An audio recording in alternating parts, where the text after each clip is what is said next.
Hello there. How's it going?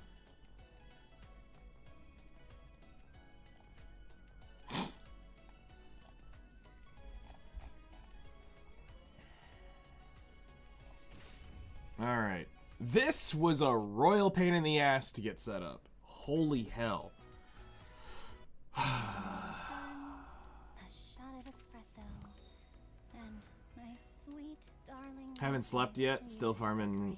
Do at night best. Nice. It's all gone now.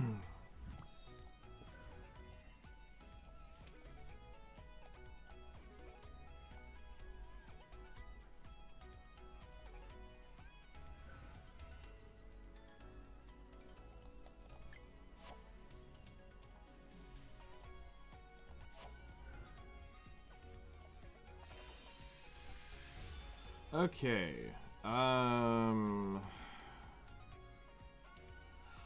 So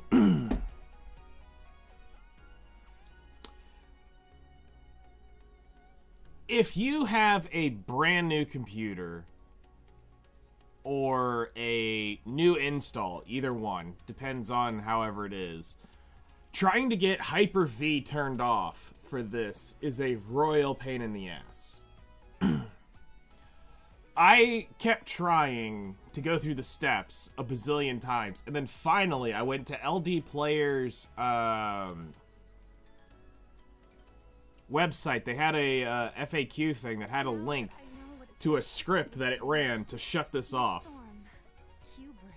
And I mean, this is like the 5th, 6th time I had gone through trying to get it set up. Ran the script, and it finally went. What's Rico's secret shop? I don't have. So Rico's secret shop is a kind of it's kind of like Epic 7's thing, but different. So it doesn't really gets the best when you get it to tier 10, which is VVIP.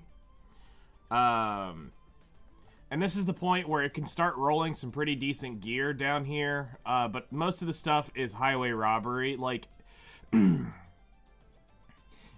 this is kind of value if you were going to spend Aether on a normal on one of these special recruitment tickets, because it is at a discount, but you really shouldn't be spending Aether for normal units, and that's what pulls off of this.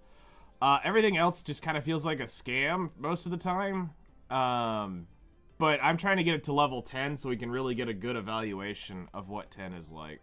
Because it can spawn gear with some special stats on it and stuff, so that's why we want to get it leveled up. Because this shop needs an absolute rework. It's garbage.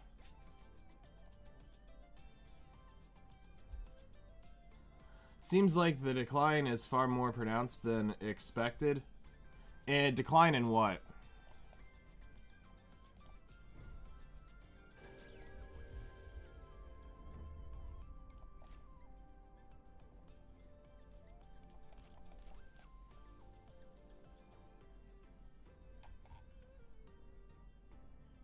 Are you saying that the decline in Outerplane?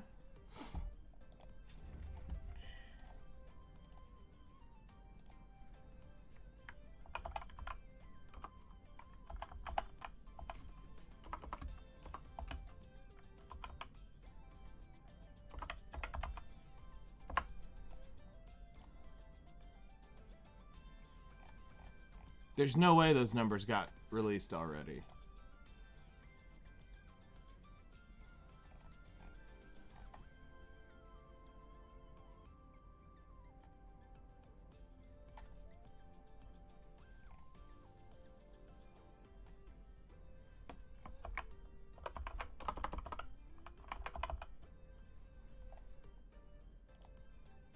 No, we only have September's numbers. Okay, because I was going to say, it's only November 1st. There's no way we have those numbers yet. That normally posts within the first week of the first week of the month. I would say, okay, so this is... shit. All right.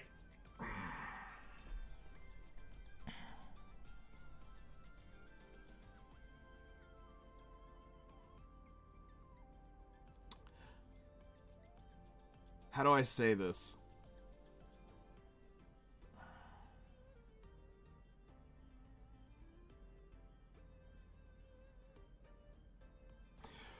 Okay. I tell you guys, I'm not gonna lie to you, and I'm not gonna lie to you. So let's first preface this. This is not me. This is not me dooming and doing that type of doom and gloom posting. This is just me being real.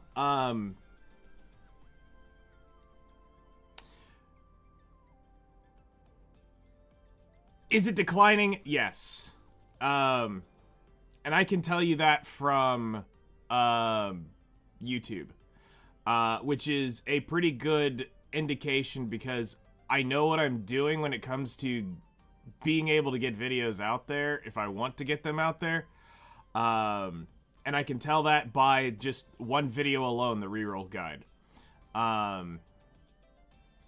As people slowly become less interested in a game, that guide, specifically itself, starts dying down.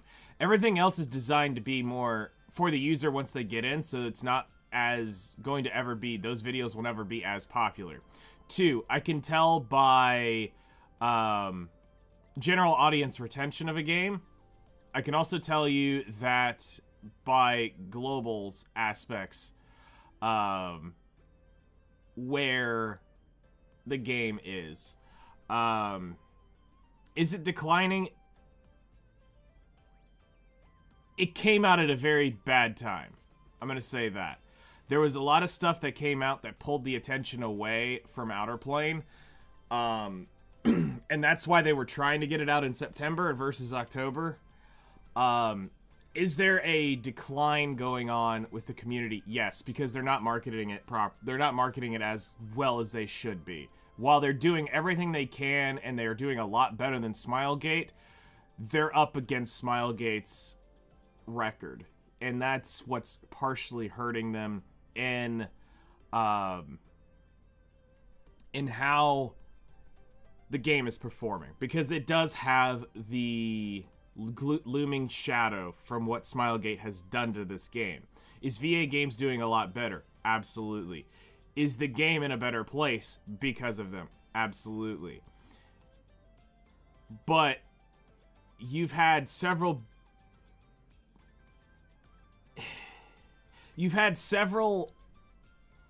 games come out trying to keep up with a 2-year-old game. The thing is there is not enough in-game to draw deep spending whales, okay?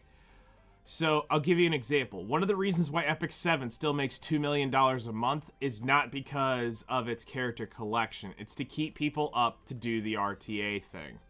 As much as I hate the RTA dickheads that come in and out of chat when there's a game like that, it is a necessary evil to have in the game to be able to support a game super long term. The issue is there is some monetary value lost by the lack of competitiveness in the game. Now, yes, we tell you guys to not pull for transcendences and stuff like that, which is where they would get some money. But that's not the that's not the end all be all here. It is the community itself gets bored with this game. It seems like pretty quick.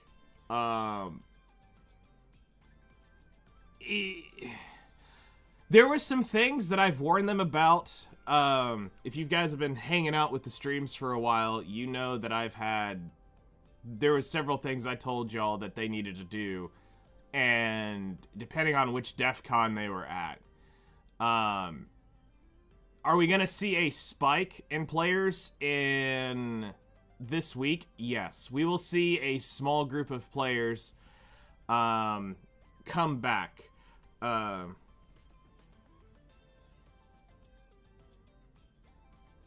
be fair, there isn't too much to do after you've done the story and the one-time things.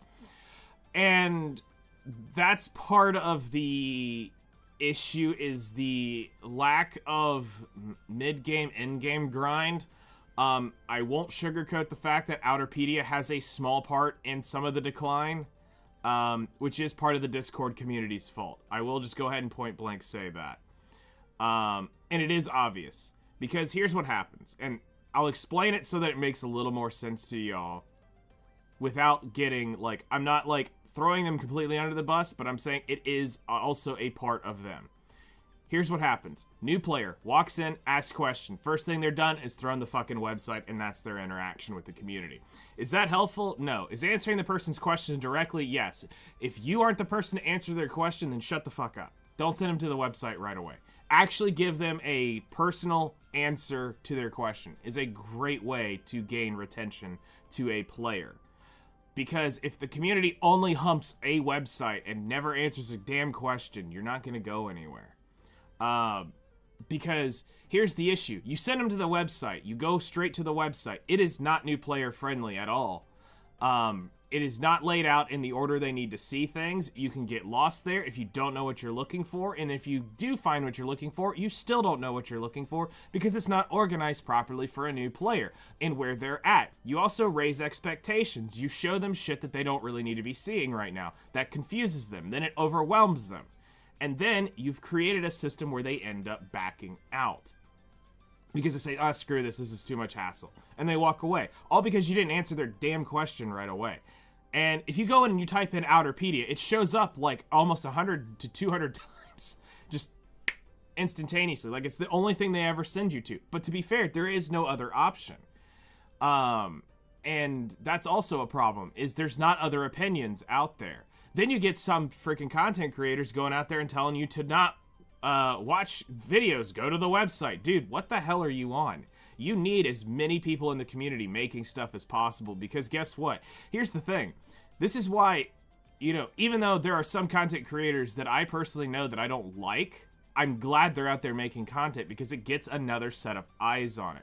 Because their algorithm is going to be different than my algorithm, which my algorithm is going to be different than their algorithm. And what that does is, it allows you to get more eyes on an object the faster it goes. And if all you're ever doing is shutting down the ability to have any people out there creating content for it, because all you ever do is send them to the damn website and everybody feels like they don't need it, you're never going to get another take on how that could or could not be done. Remember, the website's only a few people's opinion.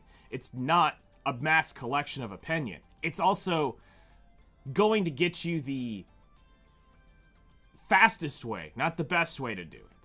And that's also another thing that gimps players. It's not saying that all information is bad on there. Yes, there is some pretty bad information on there in how it's delivered, but there's also good information. But it also assumes a lot, too. And they don't realize it assumes a lot because they are spending, they are advanced, they are in-game players, and they don't really dig into the new player experience. That's something we try to keep an eye on here, is the new player experience. We want to make sure we don't rule out what the new player goes through. They don't play with fucking full red gear. You might play with a couple red pieces. You got to remember, green gear is very good. This first time you get one of those dickheads, I can't remember who it came in here, was like, you can't use green gear. What? Dude, green gear is like the bread and butter for a new player. It's actually pretty damn good to get them stats early on. Blue gear becomes more vital as you start progressing to get because it's more focused stats. Then the red gear is as it comes along. Red gear is not something that you're going to be able to mass farm. There was a player, I don't remember his name, but there was a player that came in, I would say it was in the first 2 weeks of doing it was the first 2 weeks of doing the Ultimate Beginner's Handbook, and they had blown all of their energy trying to chase reds and blowing everything else up. Like, Do you realize the amount of time you have to go and farm to get reds to drop? Yeah. And that's what they don't understand. And that's also a part of the thing, is you can't show videos of your characters. Like, okay, as a veteran player, if you were to make a guide to show a new player how to beat a stage and you clear it in 8 runs or 5 runs, and a new player is going to have to beat it within 25 turns, you have to think, they're going to think, if they're just milking by, and I mean just getting by on turn 24, 25 on beating something, do you not see the power depth and discrepancy in what they have to use and how they have to build? That's quite a difference in what you're showing them. Yeah, you're showing them how to beat it, but you're not showing them how they're really going to beat it. And that's also part of an issue with some of the videos they've done, is you show them at an in-game status where they are clearing it, where they will get to. But that's also why when we did the Epic 7 video line, we had it staged into 3 pieces. We had the Ultimate Beginner's Handbook, we had the Intermediate Traveler's Guide, and then we had the Adventurer's Black Book. The Black Book is where I put all the one-shot comps. Anything that's going to speedrun something would go to that book. We didn't really ever get to develop it because that was about the time I was getting out of Epic 7. But the Intermediate Traveler's Guide was the mid-grade stuff where you're like mid-grade farming, and it's teaching you about some of the more advanced things that you didn't need to know as a beginner. But the Black Book, if you tier your information properly to a new player, you can give them the expectation. You can give them the expectation of, here's how you're going to beat it to get going. You move them to the Intermediate Guide, which now says, all right, cool. Here's how you're going to progress, and this is where your next step is. Then you took them to the Black Book, and you say, all right, if you're ready to really get serious and you want to see how fast you can do something or how in-game it looks, there it is. That was the whole premise behind that, was to get you to walk you through the stages so that you don't jump into it. I knew beginners who tried to jump into the Black Book and they were getting dicked. And then I had to literally break down the exact numbers of why you're losing this and you're not actually getting it.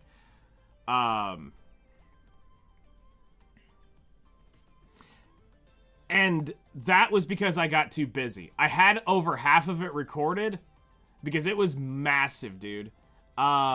I had Wyvern 101 over halfway recorded. It was many, many different versions of that thing done to explain to them the reasons why we picked this specific team was the success rate. And I had,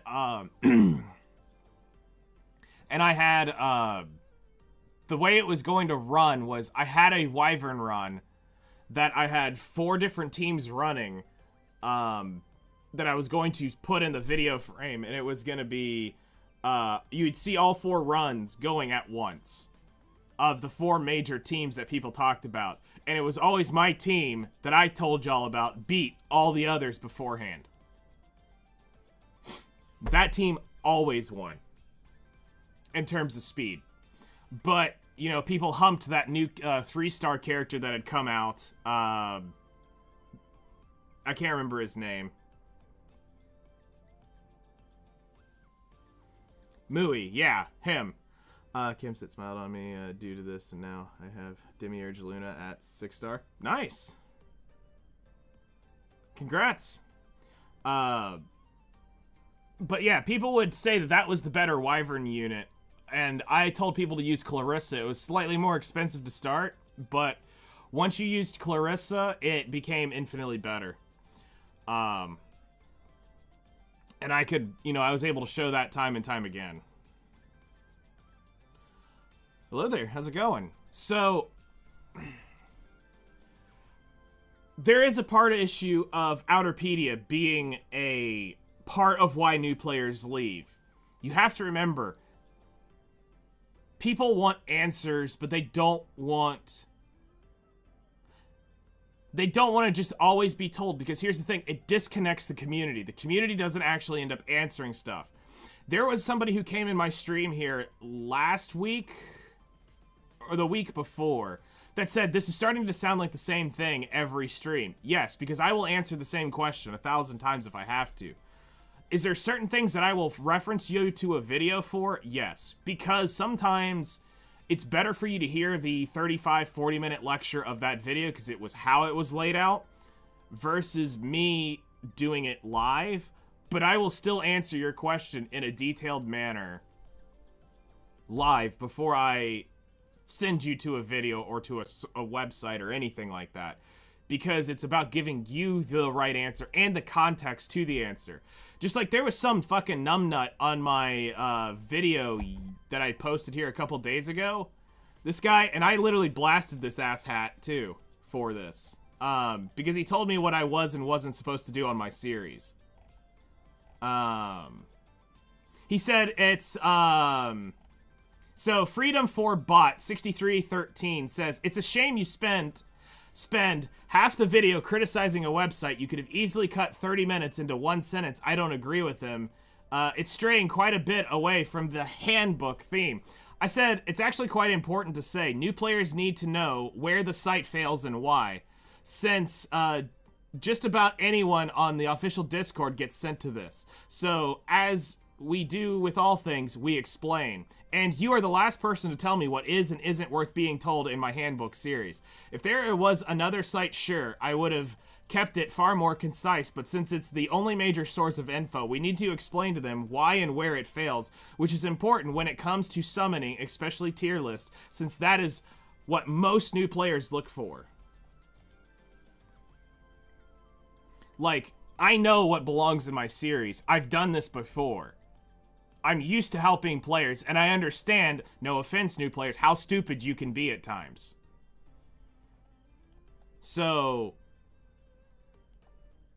I know when it comes to needing to explain something, he's lucky that we didn't give them the full video rant, because there was actually probably going to be a video first completely blasting the asshat who made that video originally, talking about promoting that website. I was going to do that, but then I just decided, you know what? It's not worth it. It's really not. But if I'm going to talk about tier lists, I need to explain why you need to be very cautious with Outerpedia and their bullshit with that system. It's not that it's I don't agree with them. It's that there is actual functionality parts of that website that are actually incorrect, and how they're rating it is also a very big issue. I've done a tier list, I know. If y'all don't believe me, go look for my Epic 7 videos. Or not Epic 7, 7 Deadly Sins. There's one video I did a tier list where I went through every character in the game, and we rated it, and there's a spreadsheet on it, and y'all can see it. And that was a true tier list that took my opinion and feelings out of it, because it was legitimate. It answered, every unit had to answer these questions. And there was no I think, I feel. It was did it or did it not. It was a fact-based system. So if the unit didn't answer those questions correctly, it had to answer each one. You never saw that video? I mean, it's old. It's a very old video. It was the last video I think I made, or one of the last videos I made for 7 Deadly Sins.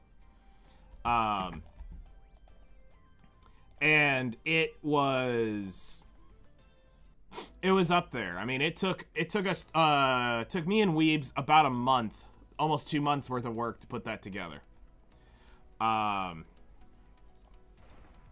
So yeah, 7 Deadly Sins, because it went for me. It went Marvel Future Fight, 7 Deadly Sins, then Epic 7. Then Nikkei would have been kind of the major gacha games that I had covered. I never did anything anything Marvel Future Fight. There were too many whales at the time I was playing to do anything for that. There were way too many whales playing. But yeah, we did a tier list, and it was an authentic, you could 100% back it. It went against what the meta dickheads were saying, for sure, in some things. But if it answered the questions, it got the proper rating.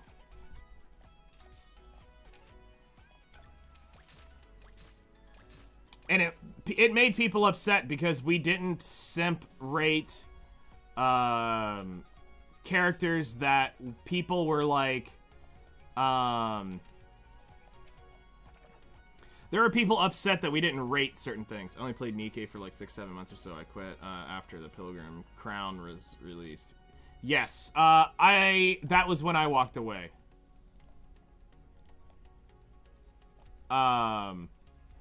I walked away at that point due to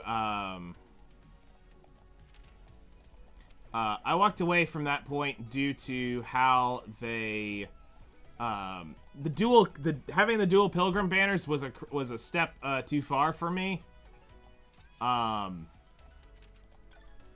I did not like that they were starting to push that because it became more about their cash flow than anything else. And that was that was around the time they had gone public.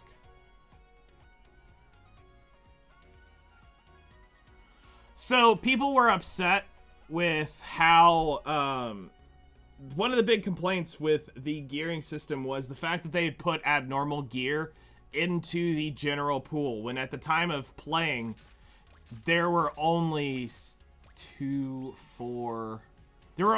abnormal units in the game, but abnormal was one of the most common sets for you to get. And it was pissing people off because there were people who'd been playing since release that did not get Pilgrim helmets. And that's the only thing they were missing for their set was a Pilgrim helmet. And then eventually they changed it to where you could craft the gear on through a pity. So they did eventually make some stuff, but Pilgrim got very hard to get. But it was also because of the thing is they still didn't do it right. The right way to do it was you make an event while the collab is going on for the abnormal character, or put it in the damn shop, make the currency farmable to get it, and have them just buy the sets there, because it was fucking annoying to get that for how few units there are in the game. They acted like Abnormals was Elysian, for love of God. Sure, I'd get, or actually no, Terra. Terra is the most common unit in Nikke. So I get it if that's the case, you know, we should need to have, you know, abnormal at that case, but there's not 50-something Terra units or abnormal units in the game. Which, okay, cool. But it ended up becoming fodder, just shit you would blow up.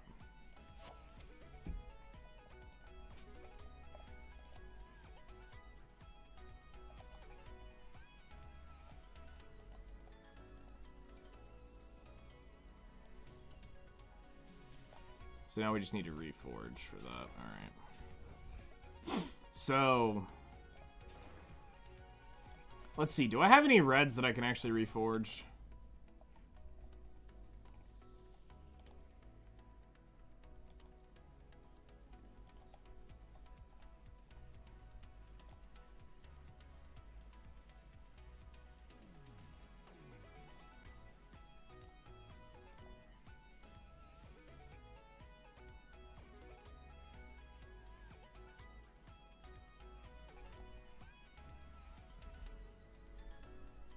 That was definitely something I could see why people would want to quit.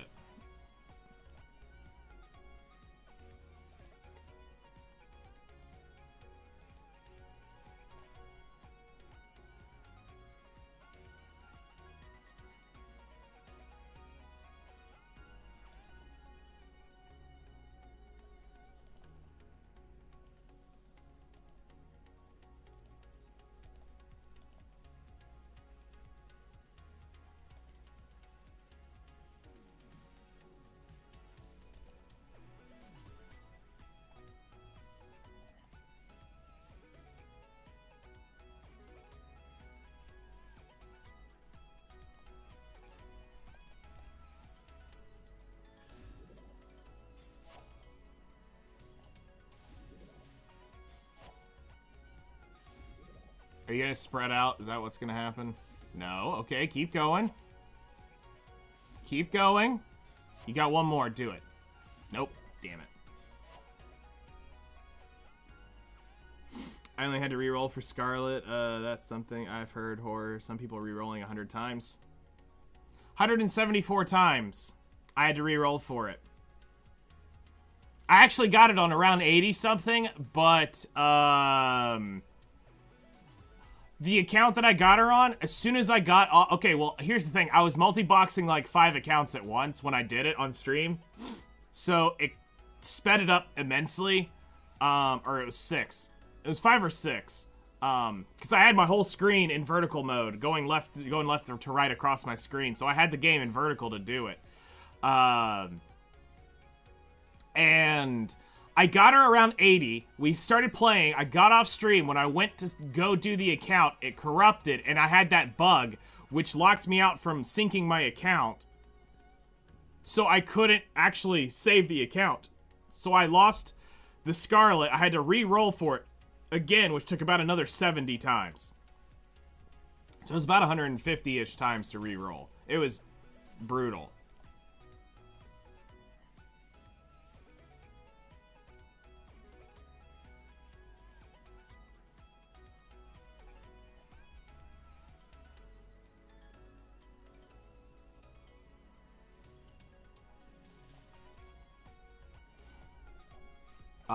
And she was definitely a disgusting unit to have day one. I won't lie. That was a disgusting unit to have.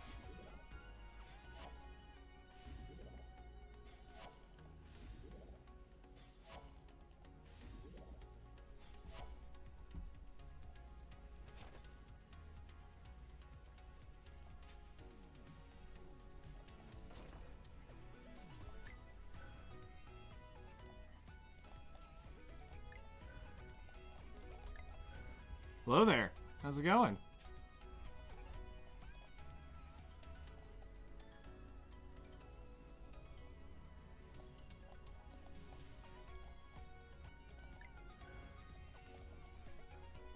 Alright, 4 more times and then we're done with this page.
Alright, so that finishes Eternal off.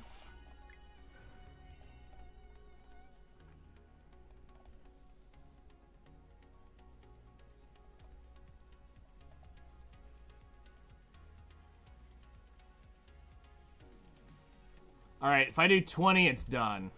Alright. Let's just go ahead and finish it. How are y'all doing today?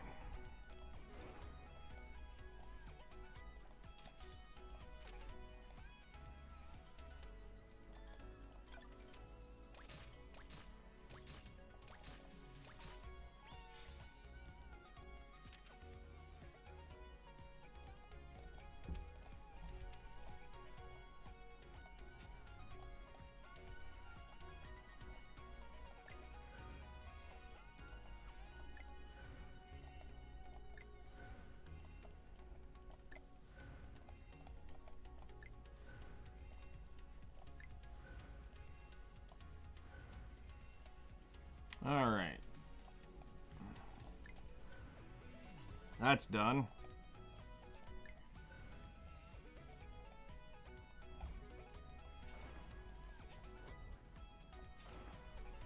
Wait.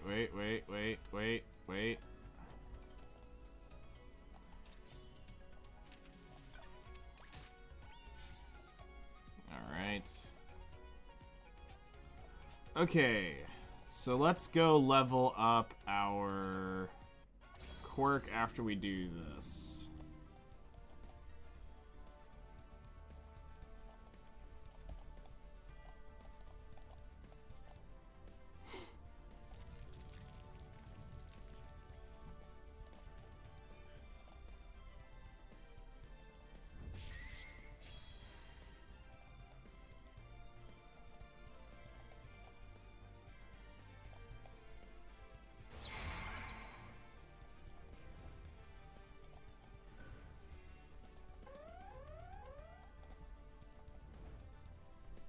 Middle box luck? Nope, not today.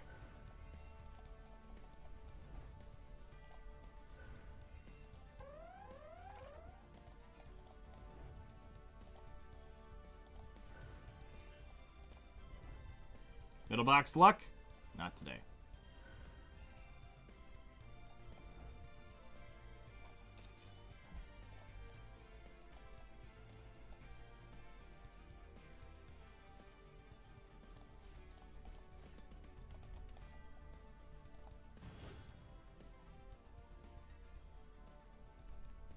Get the best buck on the left side.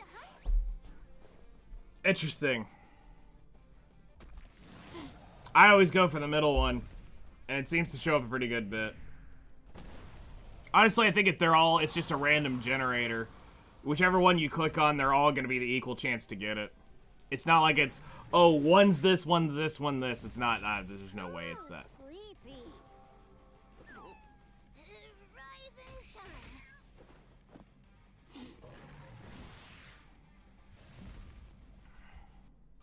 I severed another soul.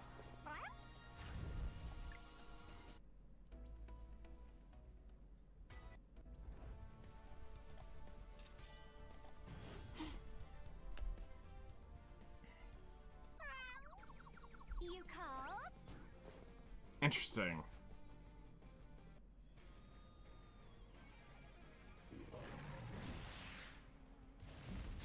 I can't get up.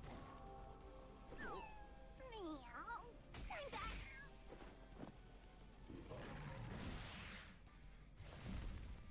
Alright, cool. I severed another soul. I know I need better gear to beat this one, that's why I'm dying out to it. Just as an FYI. I know I can't beat it, I've tried.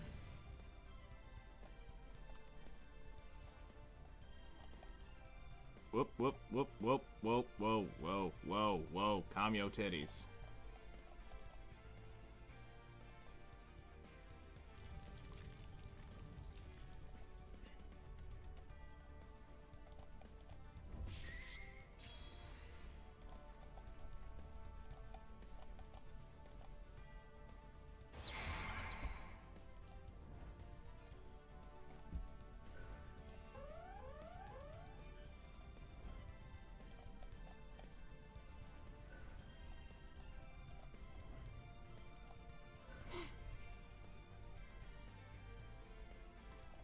My light team doesn't have enough stuff to do it. Honestly.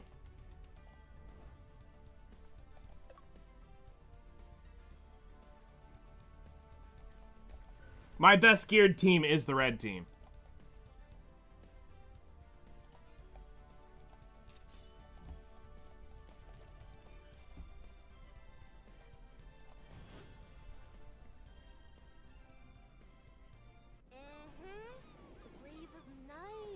In terms of, like, overall best mechanics and geared, Chimera's better geared than that. Die, sweetheart.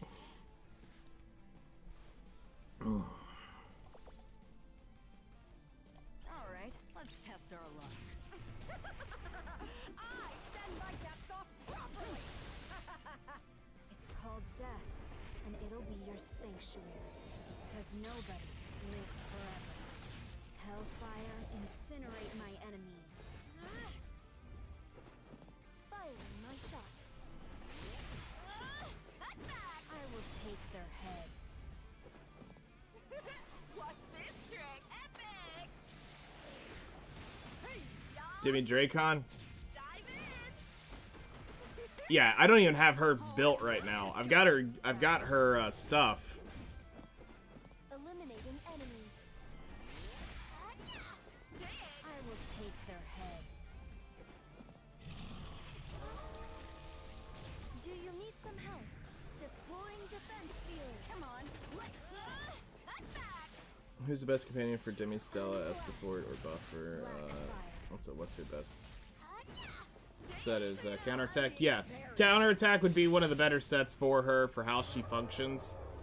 The best companion as support or buffer, she doesn't really need one. Die, please. You can run Scotty or Eternal for the crit damage buff. Tamara does a crit damage buff. But honestly, you're mostly looking for Called death, and it'll be your sanctuary. Demi Stella kind of carries her own Lives forever. is her own like carry in a way. So you just bring stuff. She just kind of fits wherever. Eliminating enemies. Did you prepare a will? Yeah, that's definitely an RNG fest to get the good counterattack here. Kill. So, you know, I'm being very generous. Watch this trick. I only farm Chimera for gear. I don't farm any of the others. They're a waste of time. I'm taking your life. All right, let's test our luck. Let me get a piece of the action. Cut back. Firing my shot. Cut back. I will take their head.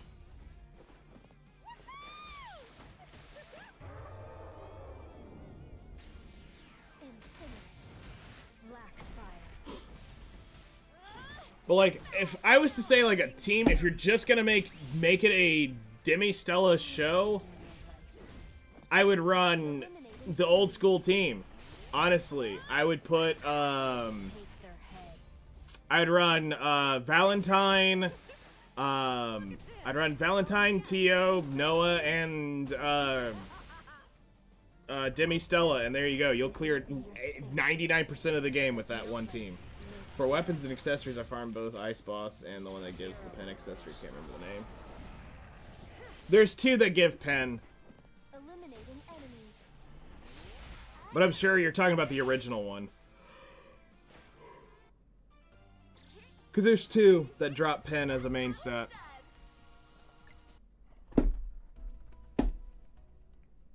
Which I think is, what's his face?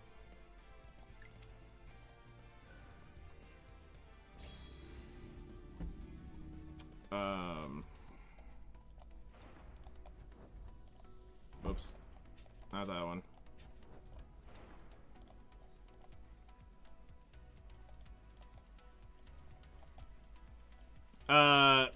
Medios. He was the first one to give the pen.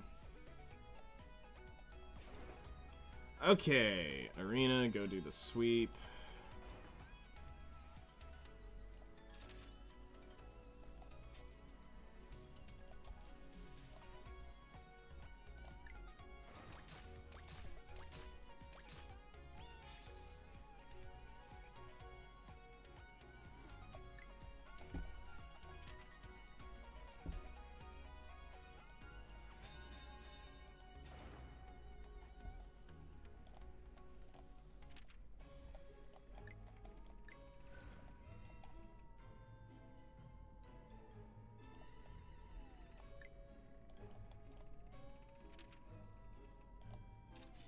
Have you ever actually done the math on crit damage versus pen? Like, have you ever actually put a pen accessory?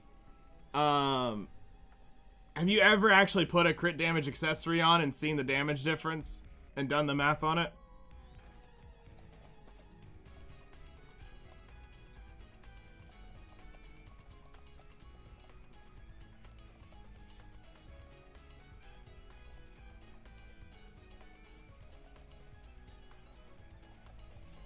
From the little bit of testing we did, crit scales better than pen normally. It's a nice bonus, but if depending on where you're at, the crit damage usually scaled better than pen. Especially on low defense units, and especially if you aren't, like, if you're not using death breaks, it doesn't feel as good to have pen. If you don't use death breaks, then yeah, the pen definitely helps out a lot more. But I mean, I haven't done... Oh yeah! It infinitely, I mean, it was one of those infinite scalers of, it always scaled better.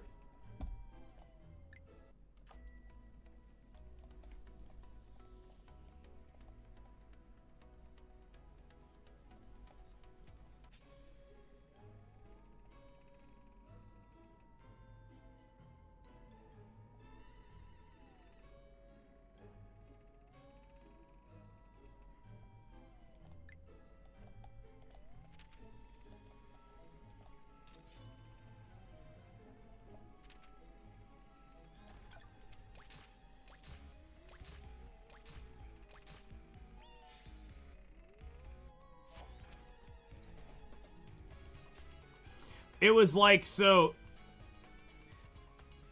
pen is good. But if you can get,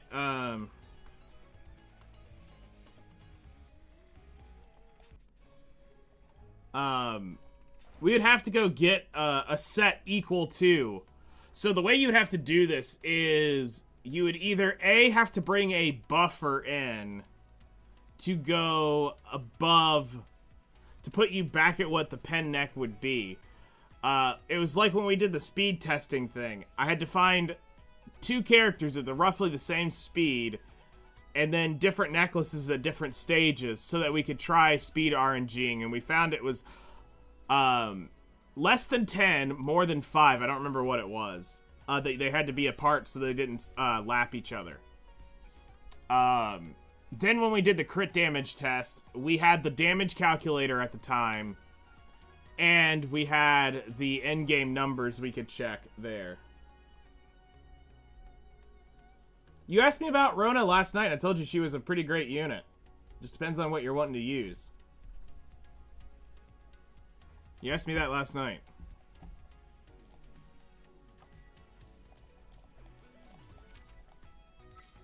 It just depends on what are you trying to take her into. Is really the only thing it comes down to. What are you trying to take her into?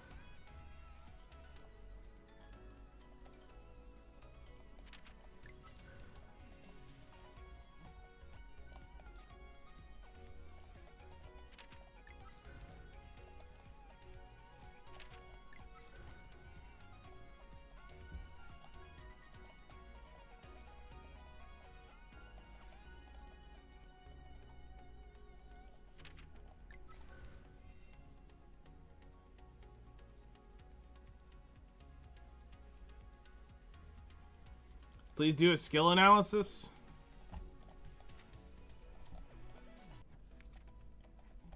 I mean, let's go find her.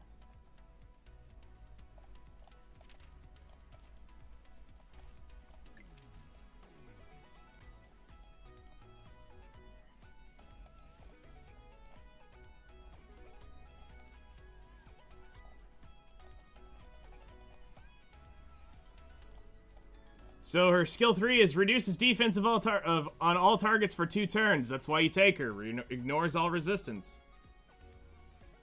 Before attacking all enemies with heavy strike. Damage dealt increased proportional to the caster's max health, and additionally increases inversely proportionate to the number of targets.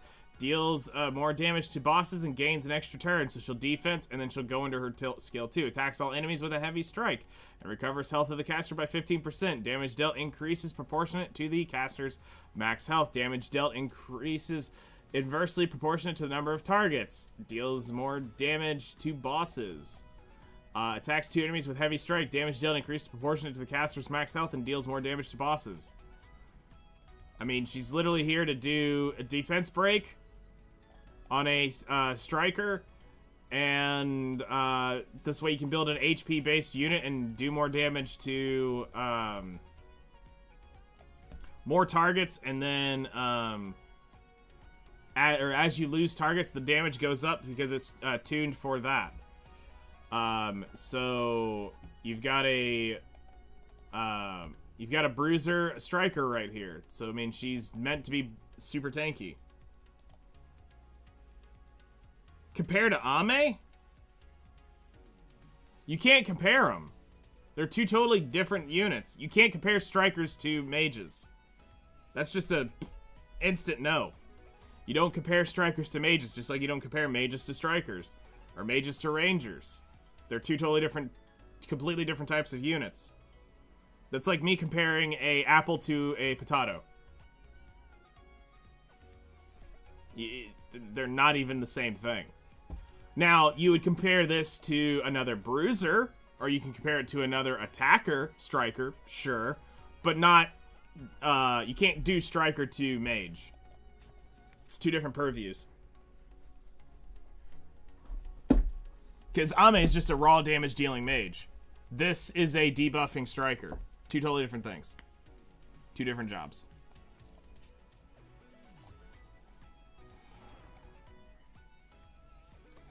Alright.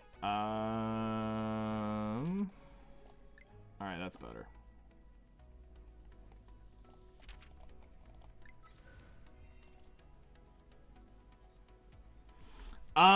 What am I choosing on the selector banner? No. I don't know.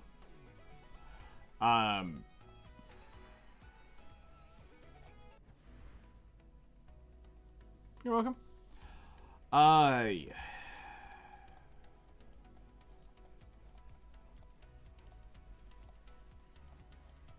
I mean, these are really my only two options. Gnosis Nella or Poolside Regina. So here's this is one of my issues. I pick her, the Christmas unit's gonna be a water strike, it's gonna be a water striker that's gonna outclass her. I guarantee you. I pick that unit, it's gonna be, the Christmas unit's gonna be a water striker that's gonna outperform it. I pick Gnosis Nella, I walk away, and I have Gnosis Nella done. But I won't ever use really Gnosis Nella that often. The permanent, the unstrippable, unbuffable's neat, but like, I don't see myself using this unit a whole lot, because this is more of a PvP unit. I know the PvE uses for her, but I just don't see myself going to use her for that. Regina is a better water striker than what I currently own. But I don't know. I mean, it feels like... And then you don't pull for Holy Knight Diane because she is going to be rerun at the end of November. Omega Nadja, I don't really see any sauce in there for me to even bother pulling this. On a selector banner, no. And then you've already got, Tamamo is already on banner now, so if you're not pulling for her, that's out of the question. Gnosis Dahlia, I don't feel like me duping her is...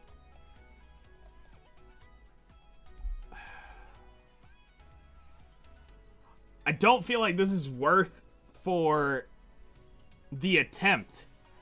Like, if I don't... Okay, so let me put it this way. If I grab it early on, that's not a big deal. To go in a little bit and get a 4-star dupe on this. If I had to go to pity to get that, that feels pretty bad for me. Because, like, this isn't going to make or break the difference in how I play her.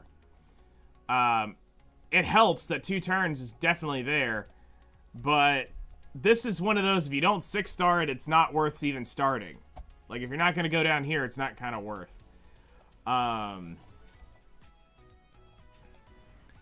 So, it, like, that turns me off from doing that. Like, there's even a part of me that goes, supposedly Dahlia was just run at the beginning of summer. But I don't have any way to completely confirm that. That's just what somebody told me. It was run there at the beginning of summer. So she has a very unlikely chance of showing up anytime soon. Summer Ember. Don't need to pull for her. I already have her.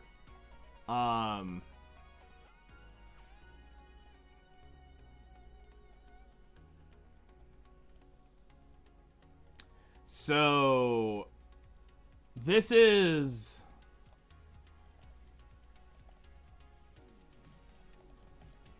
So, like I say, my units are right there. Like, it's like if I'm pulling, it's probably one of these. I'm nervous to pull this because I'm afraid this is about to get changed. Like, they're about to go make a new version of this. Now, thankfully, Diane was fire. Actually, out of the limiteds, we're missing a Earth unit.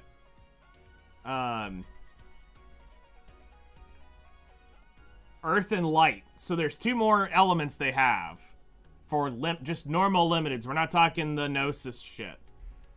Well, actually, we'll throw limiteds in there.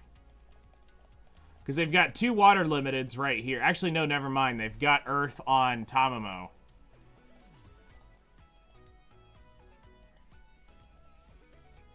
Now, technically, if we count all limiteds, they've got it. They've got 1 of each. Seasonal limiteds, we're at Diane. Yeah, if we count seasonal limits, we're missing Light and Dark. If we count seasonal limiteds, which would be Diane, Summer, Tamamo for Halloween.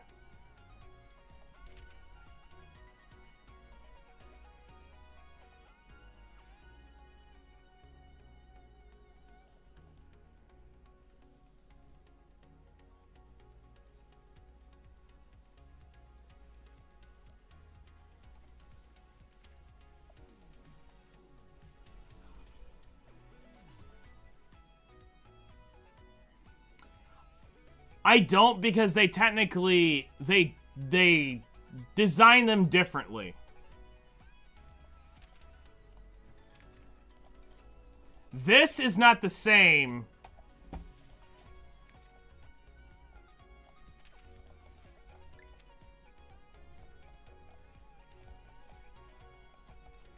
as this. So they do these, when they have the Gnosis tag and whatnot, they design them differently than they design the summer units. Now, they started changing that, so I expect it to be buffed. Because if you look at Ember, she changes that meta here. So, like, she started changing that when they designed her.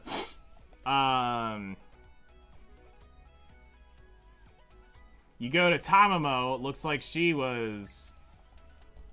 fell into that category. But that's not really enough. That's more just a stat with a... It's not like it's a true skill difference. It's not like this.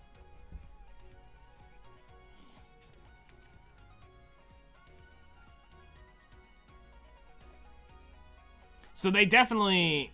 Yeah, they're older units, but...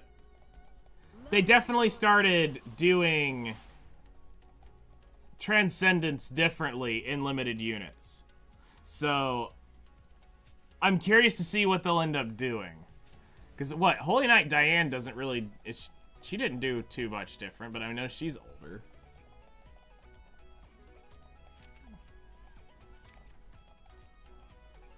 One extra buff.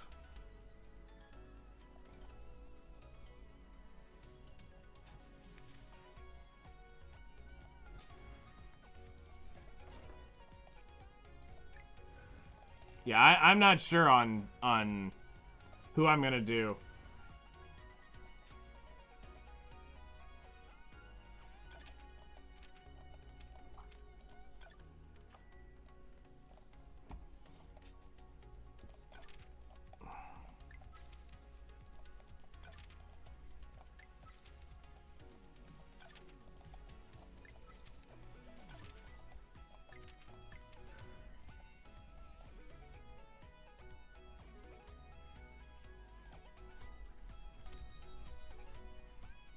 Just how I look at it. Sure, I can get that. Alright, come on, Spark Gold. Yeah, collab units are... make me sad.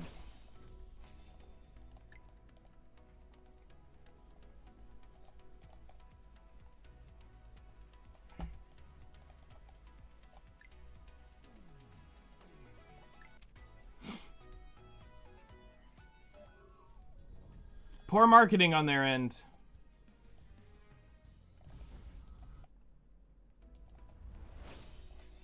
Poor marketing. Screw it, we'll do 110 pull. Just see what we get. Nope. Okay.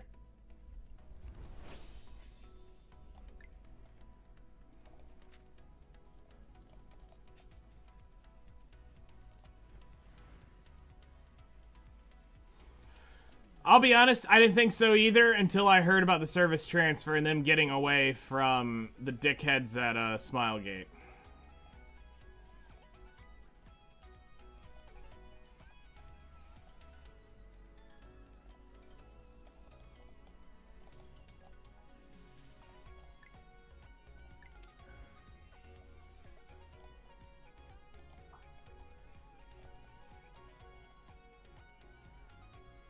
You know, that was the big thing. What drew me back is they were no longer under Smilegate's control, which meant they actually had a life of their own.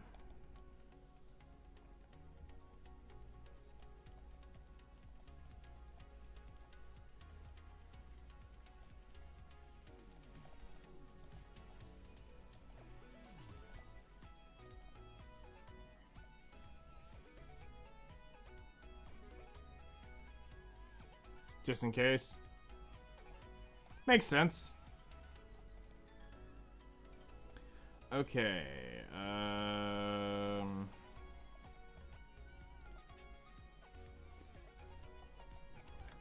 Go ahead and grab this.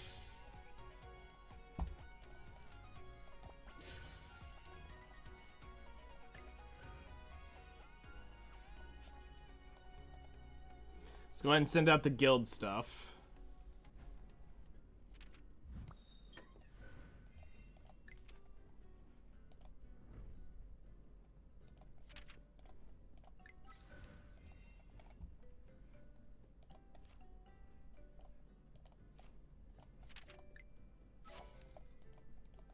Awesome.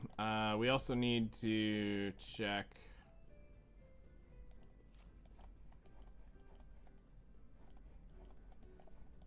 this.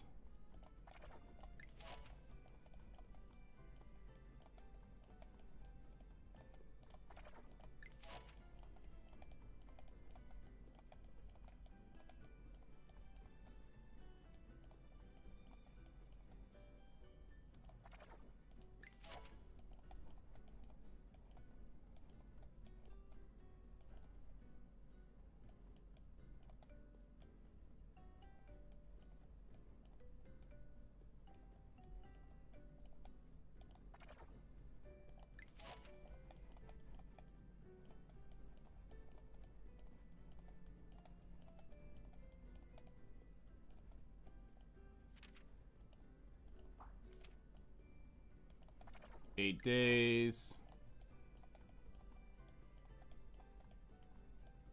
There was another 8 days down in here. 7 days, 9 days.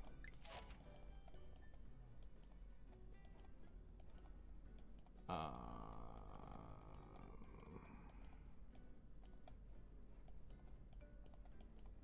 5 days, 4 days, 9 days, 7 days. Go ahead and kick you.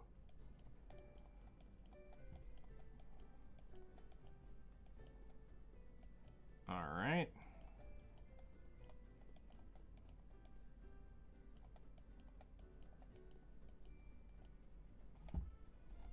All right, kicked all of those. Don't know who y'all are, so.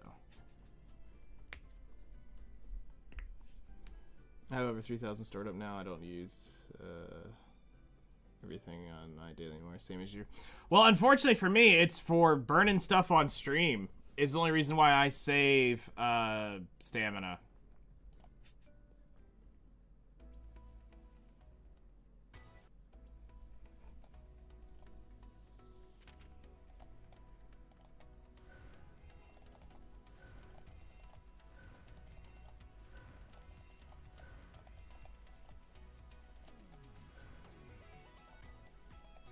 I don't recommend it, but it's the only way I can play on stream.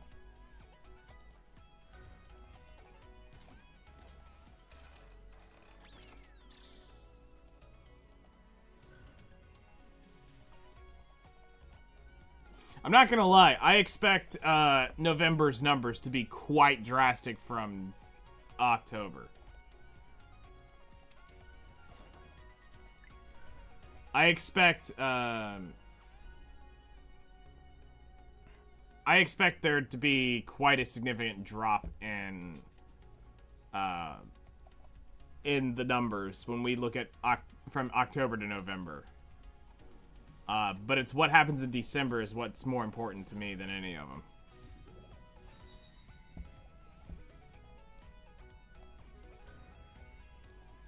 That sets up most everything.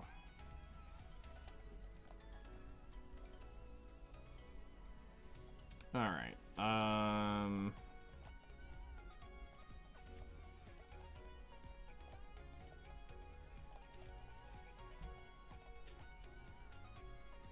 Depends which banner you're talking about. Limited banners, seasonal banners do not share their pity between banners. Normal recruitment banners share their pity between banners. The Demiurge shares between all units. And then the custom recruit shares between all units.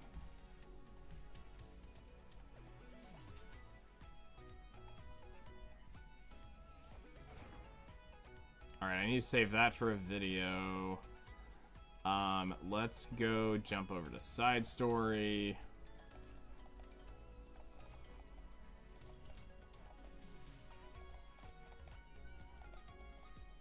And start working on these.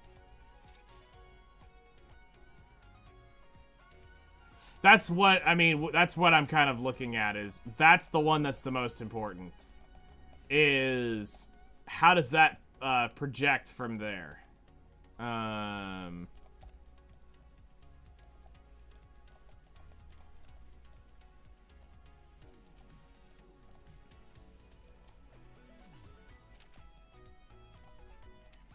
Here you guys go. We'll use old school.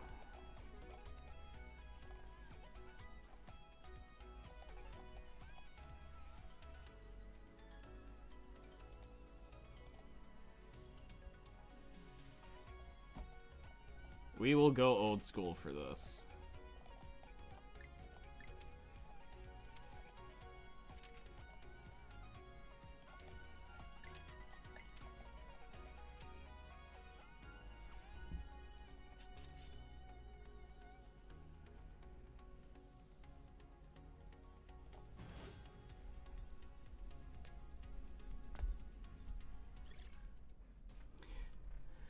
If...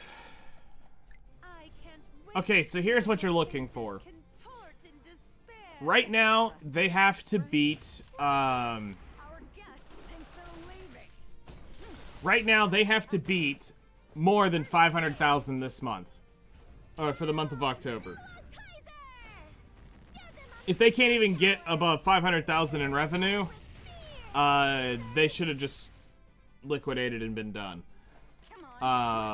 If it's less than 500,000, it's a big issue. If they made less than 500,000 this month, or for October.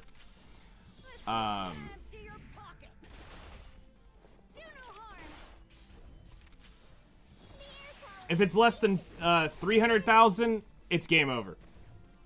If they made less than 300,000 on the launch of this, then it's game over.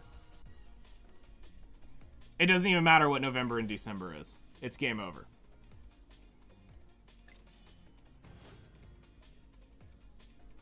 And that's the unfortunate business reality there. All right. Treatment to me. All right. Could it climb in, could it climb? Emergency aid. Go! Oops, shit, I didn't turn your skills off.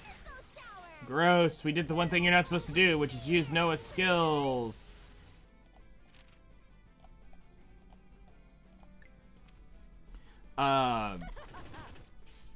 I don't think we're gonna see under 200, I don't think we're gonna see under 200,000. Or under 250,000. I don't think we're gonna see that.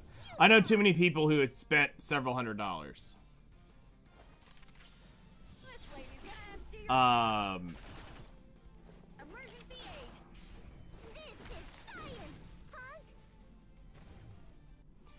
I'm gonna guess that what we're gonna see is we're gonna see roughly somewhere between 40 and 70,000 downloads for Outerplane, and we're gonna see roughly between $275 to $475,000 is what's gonna be the revenue for October. Is what I'm guessing. Now, what I'm hoping for is that November climbs, but November, with seeing the player base decrease, I don't think... Okay, pull out the free-to-play players that are leeching the game, that aren't actually supporting. They don't matter in terms of that. It's did we retain the spending players? Those are the ones that matter. But then the question is, did you bring in enough to actually convert to spending players? Did we get that? I'm not sure we did. So, let's look at it from... Did you observe closely? Surely you can do that. what was left. We know that the average was around 175,000 was the last 3 months. So we know that there was some money being spent. Here, actually, what is the average? 170,000. Whoops, not 75. 170,000 plus 180,000 plus 120,000 divided by 3. They were making an average of those last 3 months. They were making 156,000 in the game. All right, so that's our baseline. We know that that's at least what is being spent monthly. We don't count the September number because they didn't. They shut off the revenue really quick. So if we look at it through June, July, and August, $156,000 a month. That is $100,000 red every month on average. They are going. So they're losing $100,000 a month just running the game, based on my numbers that I calculated for. So I'm assuming they've cut costs and are now down into this range because they know this is what they're making. So some people probably have been let go to be able to make $156,000 a month sustainable as a business. Look at this. Our guest thinks they're leaving. Do no harm. Get out of my way, you trouble. So Noah beam. let's take August as the guarantee. They're guaranteed to make 120,000. You troublemaker. Noah beam.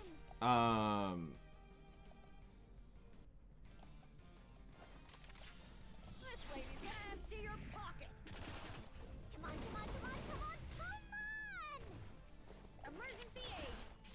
Get out of my way, you troublemaker. So if they're guaranteed to make Assist 120,000, prodigious science look.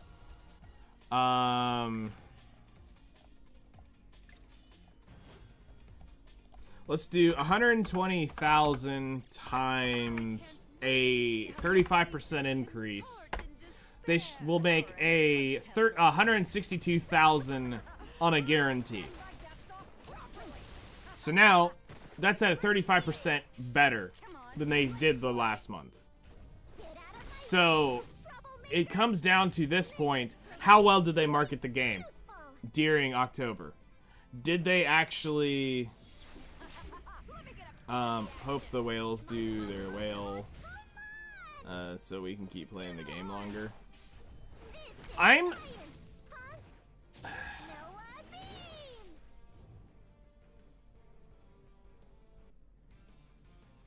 You guys trust me, right? Let me get a piece of the action. Come on, come on, come on, come on, come on! This should do it. Did you observe closely? Surely you can do that much. I'm trying to figure out how I want to calculate this to see if I can estimate this.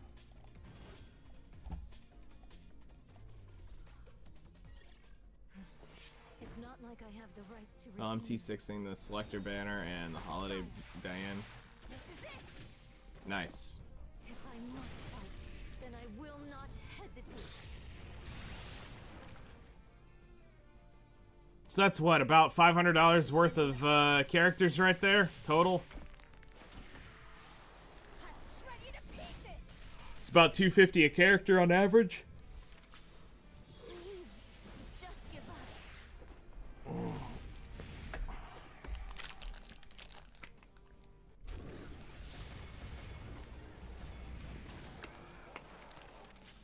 My thoughts exactly.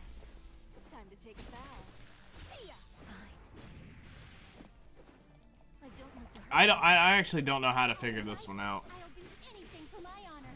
I'll fight for it. It was a baby step, but I'm closer to the little one.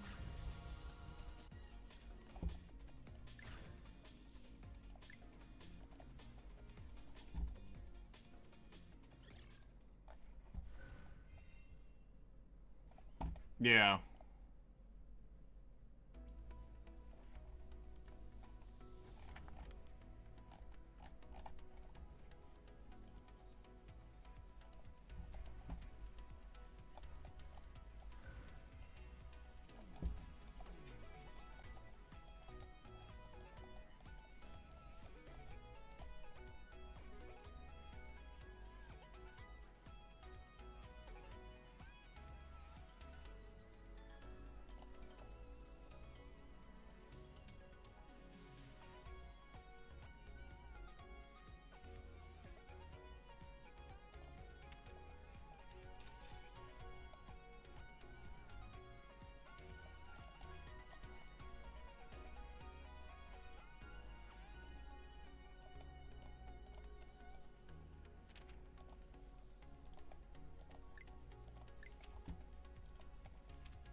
Shall we begin? Serenade me with your screams. I am Right? Look at this. Our trying to figure out Can we deal like this? the... Just a stepping stone for a hero. I'm trying to do a lot of behind the scenes math on this to see where they are, play. This is science. where they are, where they're failing. I'm also looking at trying to figure out their marketing campaigns, This lady's gonna empty your pocket. and trying to put this together Get out of my way, you troublemaker! is where I'm kind of like sitting right now. Assistant, how did my prodigious science look? Because on the surface, it doesn't look good. And that's what bugs me.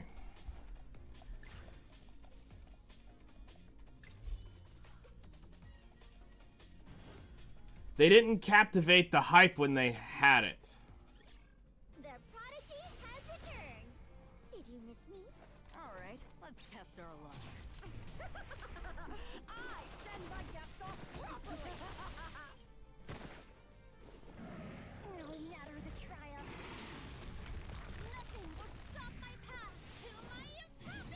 Is Noah considered a lolly?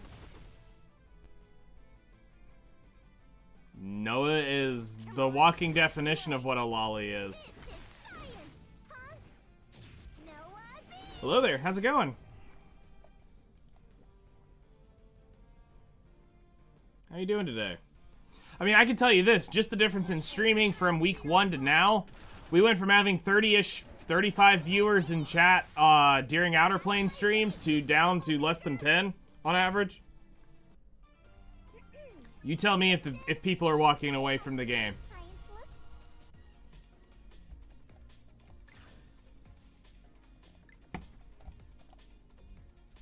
Like, there's a lot of signs that point towards that.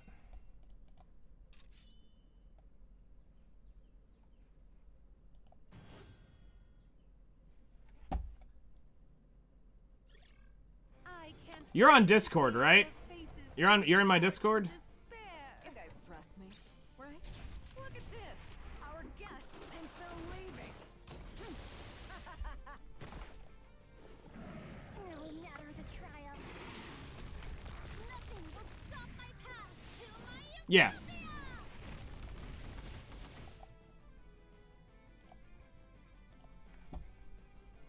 Pretty sure you are. Come on, let's play. Alright, hold on, let me find your name. Noah Beam. Arise, subjects. That's fine, I just need to find the name. Let me get a piece of Yeah, she would also be a furry. Follow my lead. This is science, punk. Assistant, how did my prodigious science look? She is some sort of rat character. Or something, I don't know. I actually have no idea what the hell she is. What's your Discord name? I'm gonna send you something. Oh, there you are. I found it. Message. Here you go.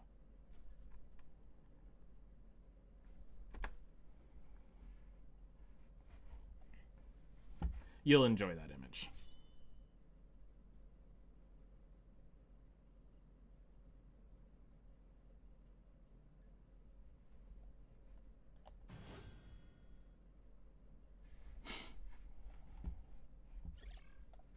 Here's to another day of business. All right, let's test our luck. I send my guests off properly. An ordeal like this? It's just a stepping stone for a hero!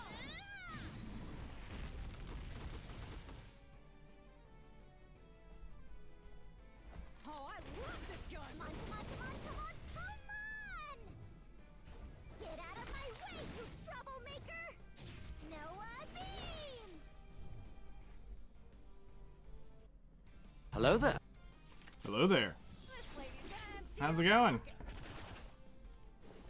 Make way for the hero! Yeah. Get out of my way, you troublemaker!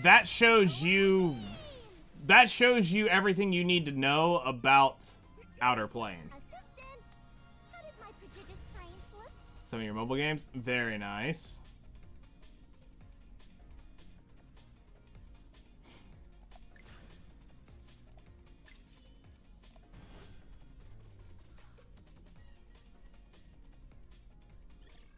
I can't wait to see how your faces contort in despair. All right, let's test our luck. I send my guests off properly. Like it when you even do a financial analysis of the game. Yeah. I mean, that's just being in business for 19 years. You understand what's going on. Like, here's the difference. I'm not just an employee for a business. I own the business. You know, everything down to getting the business license, to running it, to operating it, to marketing it, you name it. I understand it all. And Let me get a piece of the action. when you wear all the hats, you can sit there and go, I'm not just some employee of a fucking company who wears one hat of a bigger thing. Did you observe closely? So, you know, we get that.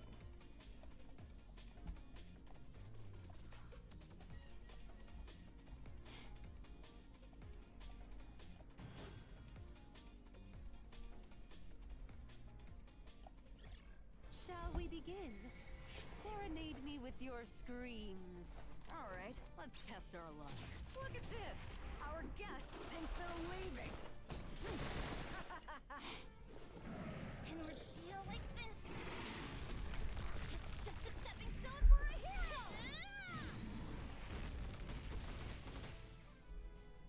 I've been playing it since day one. I have the 100-day, I even have the, I use the 100-day frame, too, so that people know that I was one of the original 100-day players. Yeah. This next week will be telling when we get the report in. That will give us a great sense of what's going on. Assistant, how did my prodigious science look?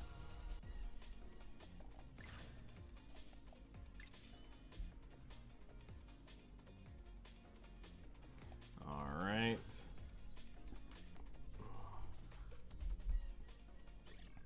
I think today's goal is for me to at least get Adobe installed on this computer.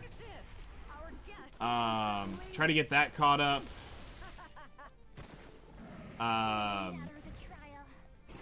That's gonna be a pain in the ass because there's so much shit that I have to install for Adobe. I also don't like how Adobe runs all the damn time on my computer. Like, fuck off, Adobe. I don't need you until I need you. Get out of my way, you troublemaker! This is proving to be quite useful. They do it somewhere else now, Bama boy.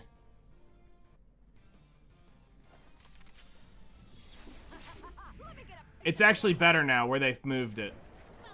The only difference is you don't get EXP doing it. Well, if you haven't heard it, then it's fixed. That's the thing. If you haven't heard it since I've swapped over, it's fixed. If you... Because it's not a recording thing, it's an all thing. It happens on stream, too. It's just there's no physical way for me to ever see it happening in my video. So, as long as nobody's heard it, it's gone.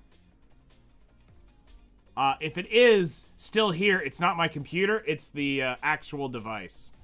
The interface is finally giving out. Also, hello there. So, hello. As long as nobody's heard the crackling, it was something with the drivers and stuff. But if it does show up, it's definitely the interface, which sucks. I don't want to have to go spend another like $200 on an interface. Oh, but I would if I have to. But here's the unfortunate thing, is I have to buy a different one because I think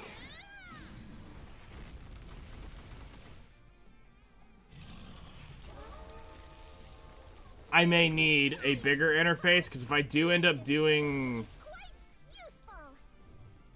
I am debating if I'm going to do guitar lessons again, guitar and bass lessons. That's just like, I don't want to have to start playing guitar again. That's the thing, I'm dreading doing that. But...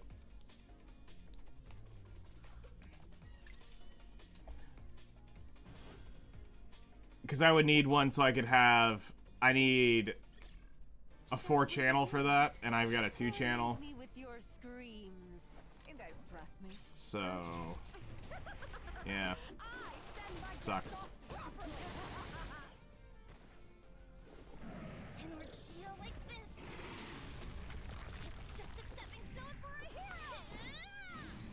I'm hoping...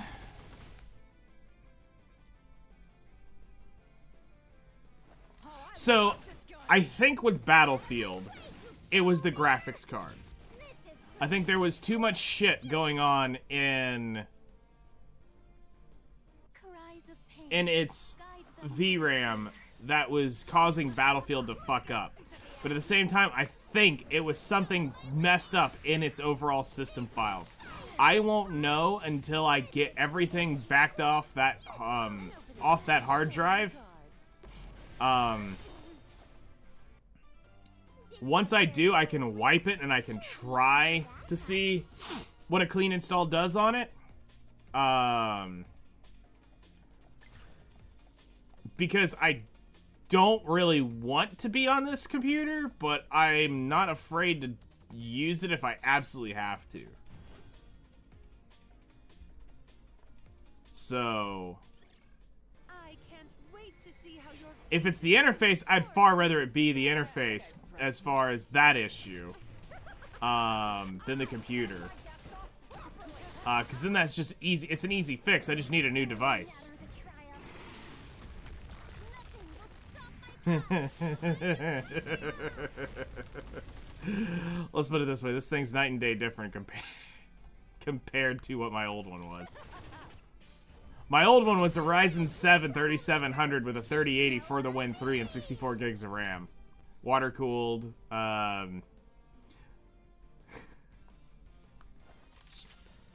This one's not cheap.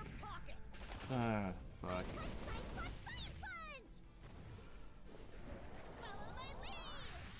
So the better PC was made for to be an LLM PC. This was going to house the ability to run a custom LLM for my I was gonna make an creative writing specialized in light novel LLM. What's your Noah auto combat settings? Does she use her third skill or just the normal attack? When it comes to Noah, you only want to use the skill 1. Large language model, basically an AI bot like what you would use if you jumped into Claude AI or Grok. Alright, let's test our luck. But it's specialized in it would be, so I was looking at using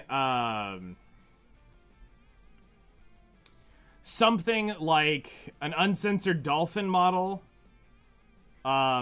so that you can ask it doomsday questions, because if you want to ask Claude how to build a nuclear weapon, it's going to flag it and shut it down, and it won't let you continue the conversation. If you want to develop a terrorist plot for a character in your spy thriller, it won't let you do it. It thinks it's you're trying to actually write a terroristic plot, not actually develop something cool for a story. So that's where the uncensored model comes in, is to give you the creative freedom to do that. Now, the issue is it doesn't really know how to creatively write, because they're just trained on basic LLM stuff. So I have like 3,000 light novels I've collected.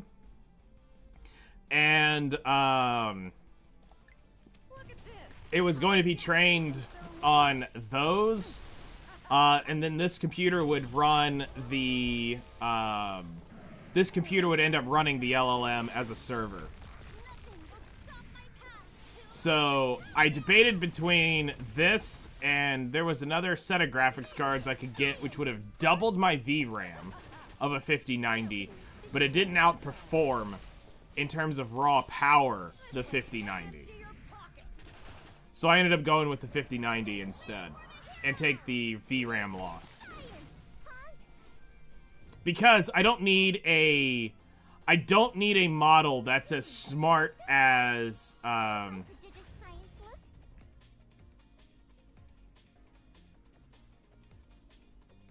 yeah, like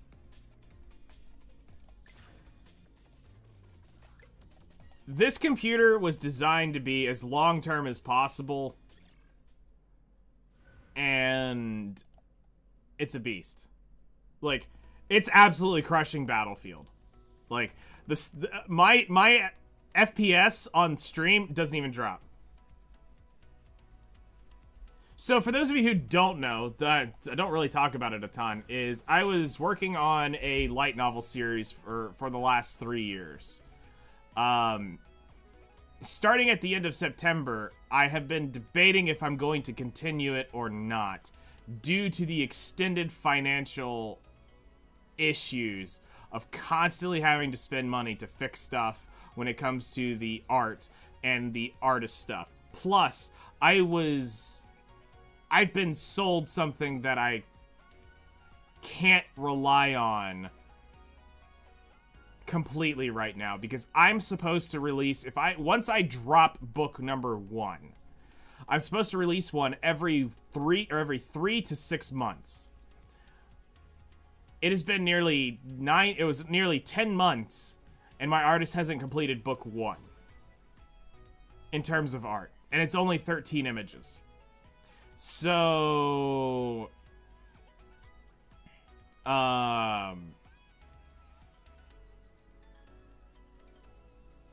this ended up, why I stopped was I'm trying to figure out how much deeper I want to go. Because I'm kind of to the point now where I need to,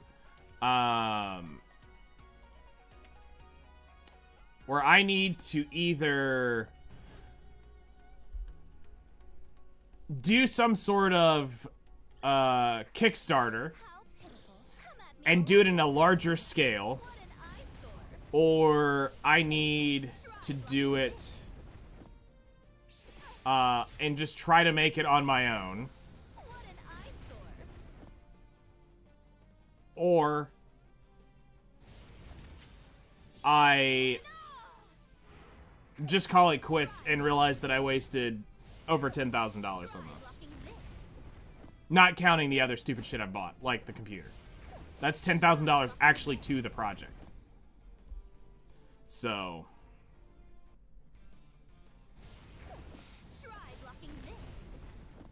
I have skip battle. It takes me 3 hours to finish all my tasks in the game. What? 3 hours? What in the hell are you doing? You could play this game in 20 minutes and have all the dailies done.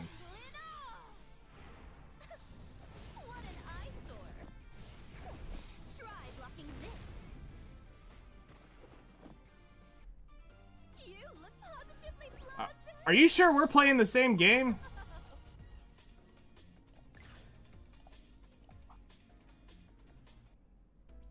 Because literally every piece of content here is nearly damn skippable. Like, bro, once you pop over here to challenges, skip ticket, skip ticket, skip ticket, skip ticket, skip ticket, skip ticket. This you actually have to play. Once you beat it, all this is skip ticket. For whatever you need to do. Once you beat the story, this is skip ticket. Yeah, a lot of it's been skip ticketed, though. So that's what I'm curious is, for 3 hours is not right for what this is. Like, that I can tell you. If you're playing this for 3 hours, something's wrong. In terms of, like, actual, like, grinding daily, there is not a 3-hour grind here. Especially if you take the fast-paced way and not the way I play on stream to stall timeout. Because, yes, I would be done with this game in an hour, at best, if I didn't skip ticket. Yeah. Oh, yeah. And you actually had to, like, pace them out.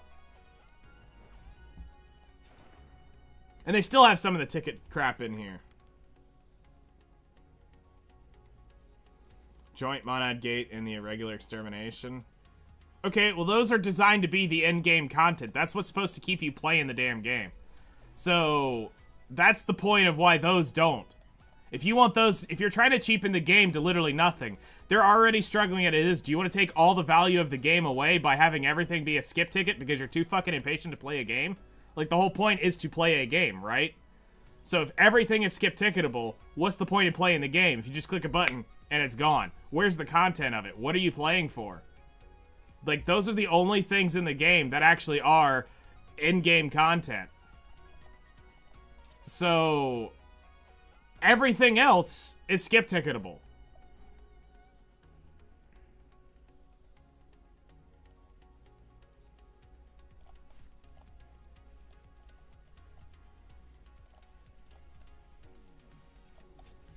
But, like, I can understand wanting to speed it up, sure. Monad Gate is getting a full rework. We don't know when exactly that's coming. It's gonna be in the next 90 days, sure.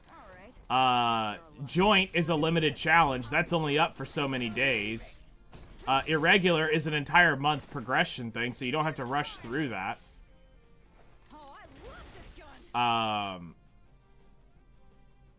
But, you know, to want those skip ticketable, you're literally trying to cheapen the game down to a point where nobody wants to stay and play the game. Like, at that point, what is the in-game content if you are skipping that? Like, can anybody, like, justify why you'd want that?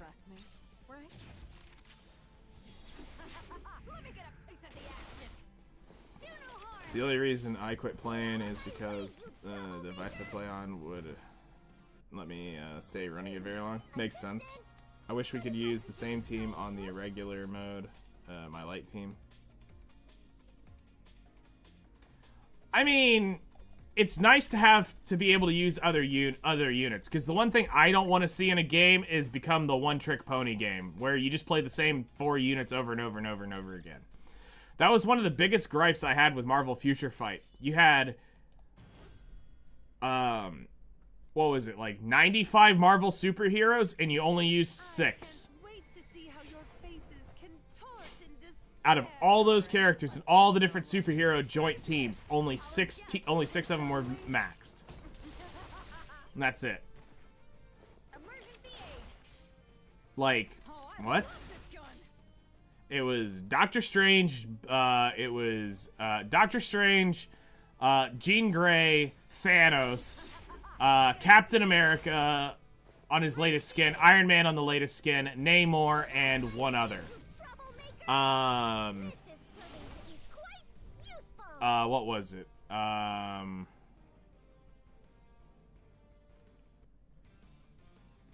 guys trust me, right? This lady's gonna empty your pocket. Emergency aid. This is science, punk!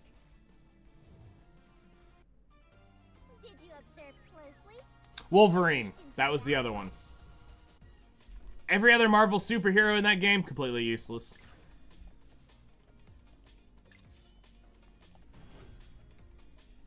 I'm just a bit lazy when stuff isn't required to do. No, and I get that. But that's... That was it. You literally could chuck in, because you would play with, you would play with different characters there.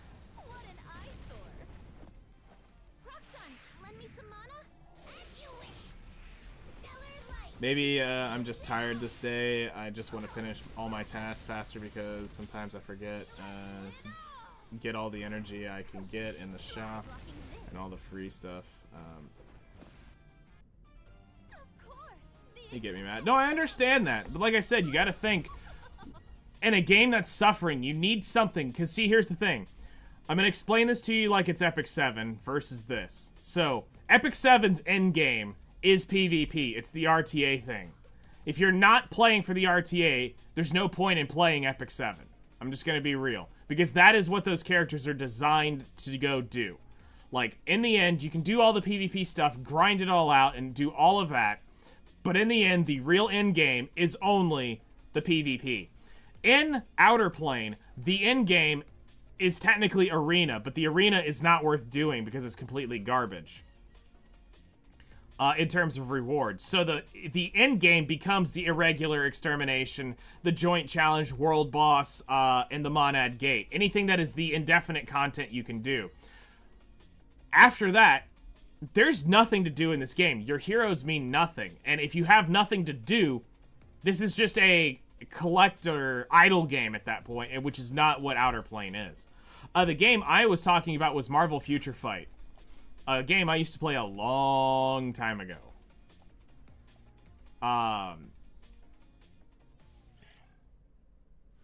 So Marvel Future Fight was like, you couldn't use Spider-Man, you couldn't use Ghost Rider, you couldn't use any of like the any superhero that you liked or villain you liked from the Marvel Universe, if it wasn't one of those big sixes, you weren't clearing content with it. And then you also had to keep up with the latest costume for the character, because that was how they changed and buffed characters. So if a character got a buff, they got a new costume. And you had to buy it. On Black Friday, the Black Friday of the main year I played it, I spent $600 on Black Friday. Bought every single pack in the game for all their Black Friday sales and bought 90% of the game out. Which was amazing. Everything I want indefinitely, no stamina caps or anything, time gating BS. Interesting. I'm hoping to see that because, like, right now I just feel like I'm playing a Genshin simulator when I play it. So that's why I'm looking forward to getting into it and trying to go a little bit further. That's crazy. Spider-Man is one of the big six in the Marvel comic book universe, and he even in the big six of their game. No, Spider-Man's costumes were always garbage. Spider-Man was one of the hardest units to end up getting to work on anything. Like, the most iconic suit ever for him wasn't even useful. Like, when they released the Infinity War Iron Spider suit, he was still garbage.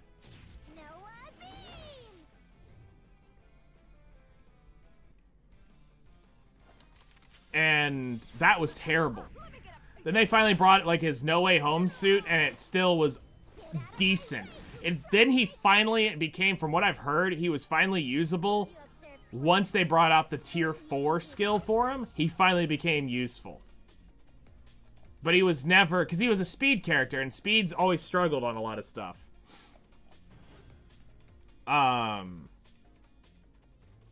Mystique ended up becoming a really good unit for a while because of how she worked.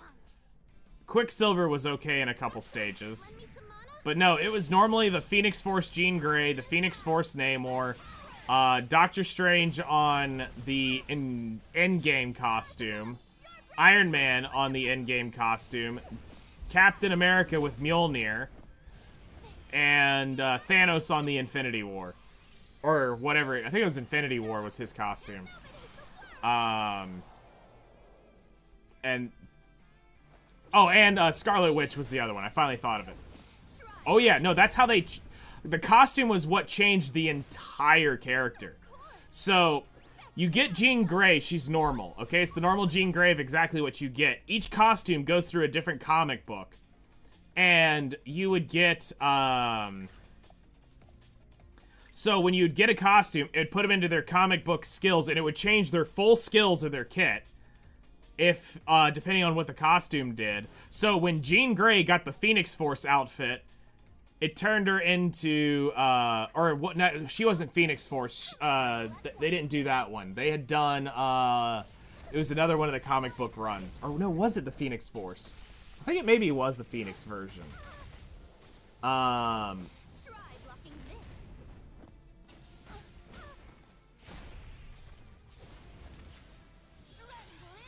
think it was, because I think she did the big Phoenix burn. But it changed her whole kit. And then, Namor. Namor was garbage when he released. Then they gave him the Phoenix Force outfit, and he became one of the top damage dealers in the game. Because of the Phoenix Force outfit. It was disgusting. The amount of stuff I could do with that Namor in Phoenix Force, I mean, he was probably hands down one of my top 3 favorites to use when it came to, like, raw damage dealing. But obviously Doctor Strange was, like, the one I used everywhere. I mean, for obvious reasons, but it worked out that my favorite Marvel character was in the Big Six. So the costumes, everything was paid for. Because the game was completely free to play. The costumes were where the costumes and the artifacts were where the money came in, were the 2 gambles, and then cards were the end game. So costumes were fairly cheap to get. They weren't terrible. You could get them free to play. It's just, it was much easier to buy them. And they didn't cost a lot. You're talking like maybe $5, $10 max for a costume. If you were a player who was going to spend, and you would spend, let's say, instead of spending $100 over the year, but you spent $100 on the Black Friday sale, your value would go up by about 40% in what you could buy. You could nearly almost double your entire value of everything because they cut the costume prices down. All their currency packs are through the roof, like literally buy one, get one plus crap. I mean, it was massive deal. So, I mean, you could get a ton of currency to go through and buy stuff. And you'd basically, the light spenders who could only afford to do it lightly would do that. But it also had a VIP system, which did matter. They had,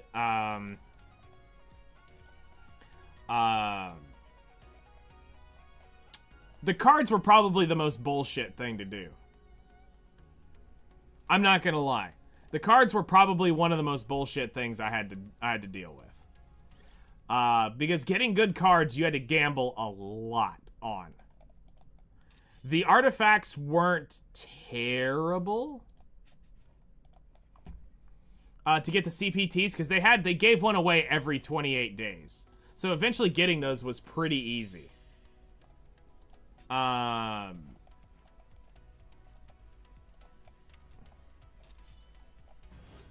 harder part was definitely getting the very good cards. You had to have a specific set of cards because they had stats on them, and you had to get them rolled properly, which was also annoying. And that cost a lot. Because cards determined everything. Even the outfits you had to roll currencies on. You had to roll the ISOs to get your costumes rolled properly. Yeah. But once you owned the card, you had the card. It was getting the card, then getting the stats on the card. I mean, I could install it and show it to you. I think I can... Let me,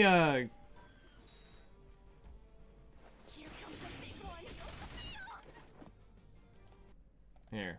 Let me do this real quick.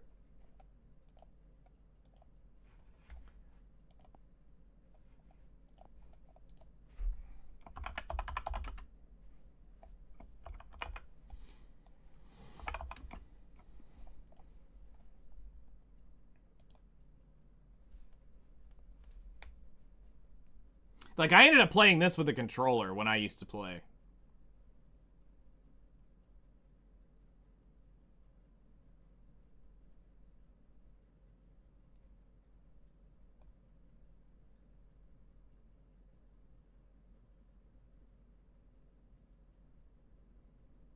That Demi is gonna go into the normal banner.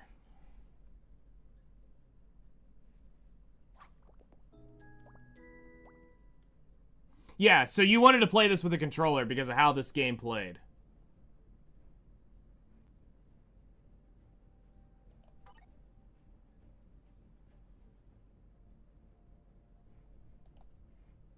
Alright, I gotta go find my actual account. I don't remember exactly where I linked this.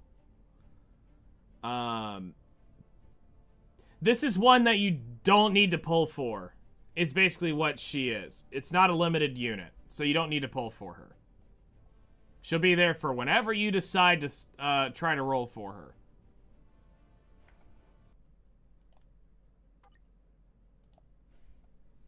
Just so y'all can see what's going on.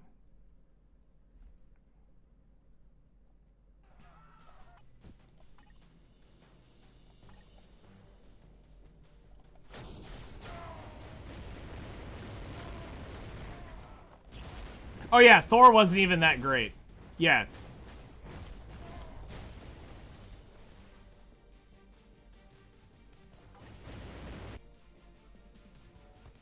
Like, you won't have to pull for her if you don't want her. She's not a limited unit.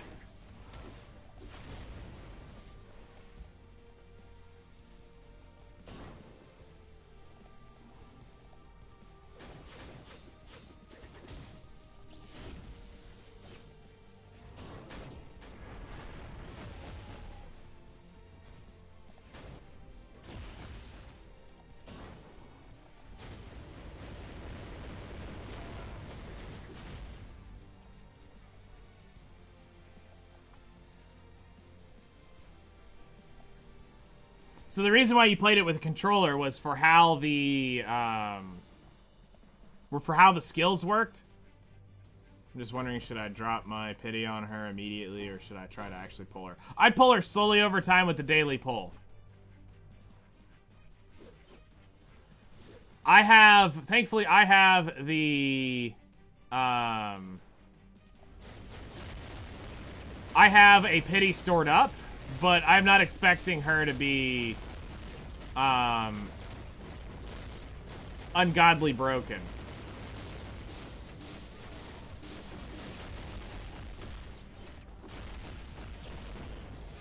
Bring me Thanos!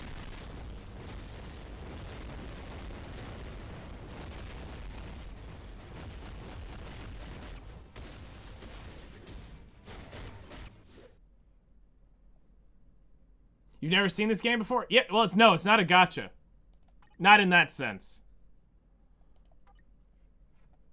Alright,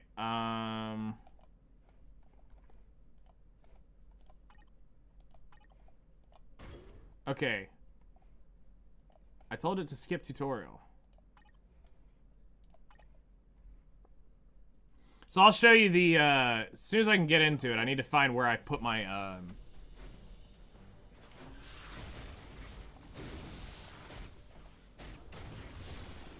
think you can quit out.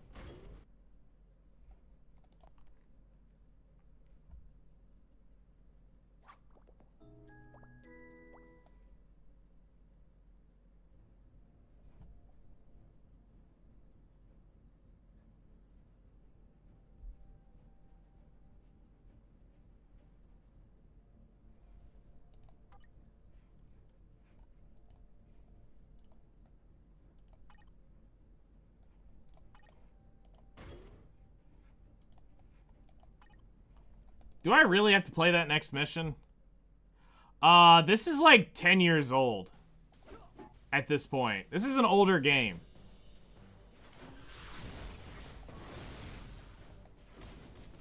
Oh, autoplay is on. Cool.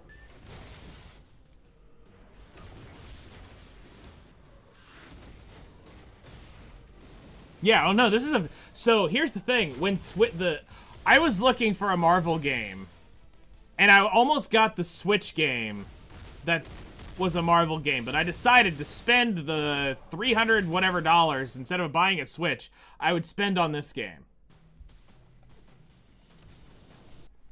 So I ended up coming in and playing this instead.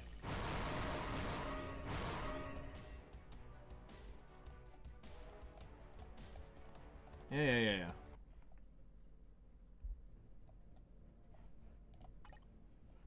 So much tutorial shit. I forgot all about this.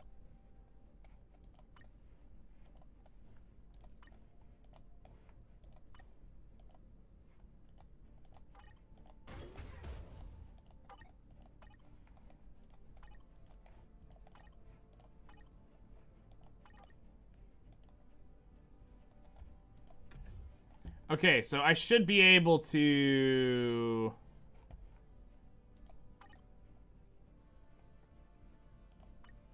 Alright, yeah, hold on a second.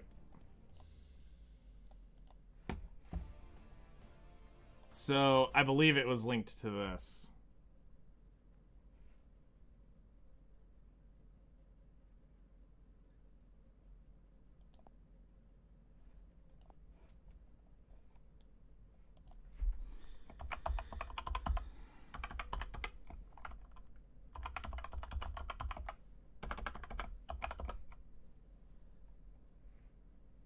This was this was like the third or fourth, like, big mobile game I played.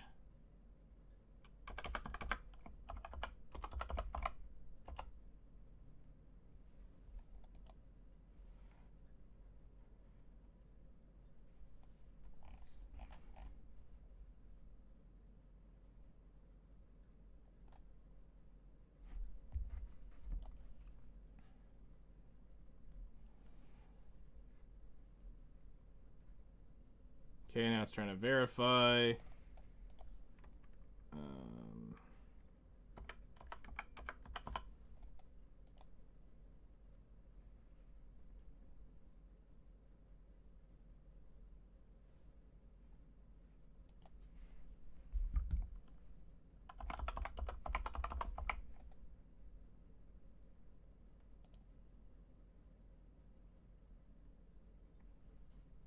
I hate that I've done it to this, but it is what it is.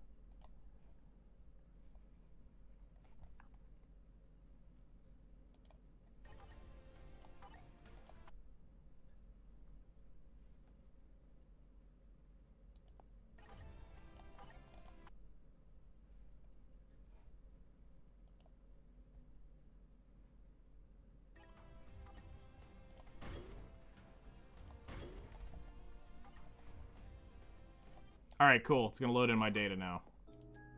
Well, hold on. I want to make sure it doesn't dox anything here. I forgot if it does or not.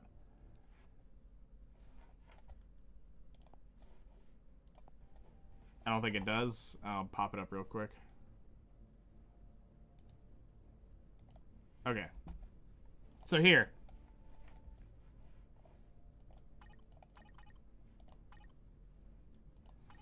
Alright. Yeah. No, I get it. I played this game before, game. Stop trying to, like, carry me through this.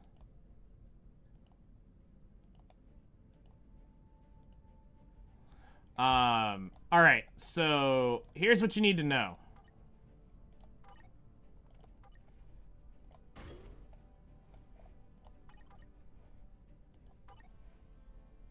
Alright, so, when it came to characters... Uniforms, this is where you'd come buy uniforms, would be in here. So these crystals you would save up to buy costumes. And this costume changed the stats of the character.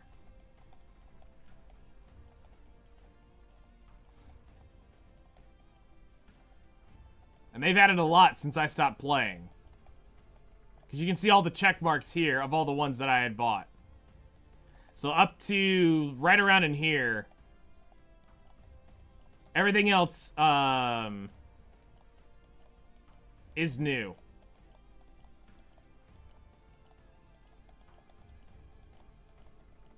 So when you go to a character, this is why you should be thankful for some of the stuff you do. So this was the PvP team back then. You'd use Mystique. You'd use Colossus for the damage reductions, and you would use the main damage dealer. It was the House of X Jean Grey was the one that was God tier. And the skills you had to get Uru put on your stuff. They've added that. That's new. The skills would change based upon the costume. You had your ISO that you had to level up. The artifact, you could move from character to character, which was the CPT for the custom gear. This determined how well they performed. No, they've never done Phoenix Force Spider-Man. So this was one of the funniest ones, was the Lady Deadpool became one of the funny ones to use. Cyclops, actually you can kind of see some of the better units were right here. But a lot of them were just hard to use.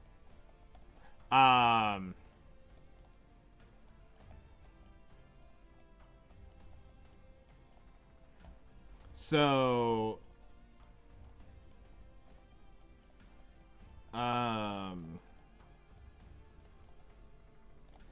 Spider-Man's costumes... No, they've done, Far From Home, No Way Home... the black and gold suit, Back to Basics, and the symbiote. They have not done Phoenix Force for this. So, but these costumes determine their buffs. So, as a character got their costume released, this was considered the buff of the character.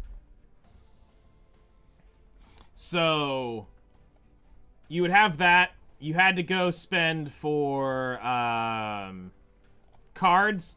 So a card, you would get to roll these, you'd have to roll the stats on them, specific stats. This came with how the card, you'd have to roll these, so you can see the change options. And you'd have to blow up cards to get it there, which also sucked. So doing cards was definitely a pain in the butt. You needed to collect the card sets to gain stats as well.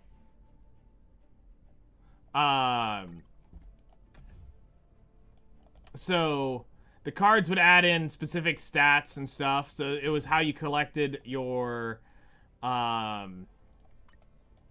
stuff. You have the card collections here, which help give you stats based on what you've done. And chasing the cards were a pain in the butt at the time. And all of this definitely helped move you forward. And no, you cannot get the old... If you miss the anniversary cards, you cannot get them. They are a one-off thing. So if you miss the anniversary, you do not get the card again. So you have to be playing during the anniversary to get that card. Most of the time, though, you can see it's not super crazy stats. But it is a bonus if you were there for it. But yeah, the character roster in this, you basically play with a 6, maybe 10 units at best. So this is a system you don't want to have to deal with when it comes to buffing and nerfing stuff, is having their costumes determine what's going on, what changes. So, and then you'd have to earn the crystal currency, whatever it was. And VIP was definitely a thing here. Yeah, I was VIP 12. I knew several 20s. And to get to VIP 20 was about $20,000.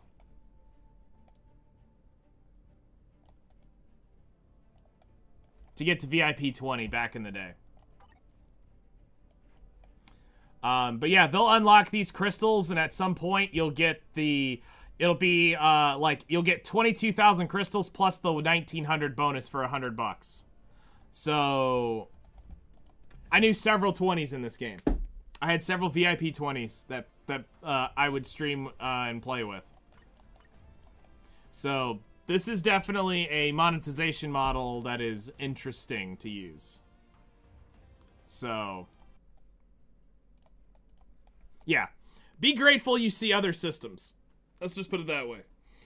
Because that one's not fun. I mean, it was fun to play. And especially if you're a Marvel fan and you like playing with the characters. Because you actually, out of all of them, you felt like you were playing the character. Which was cool. Doctor Strange had an insane rotation to play. So it was like literally playing Simon Says to play all of his skills. But when you did, it looked epic on screen. I mean, just shit was blowing up everywhere. Because, I mean, it felt like you were the Sorcerer Supreme.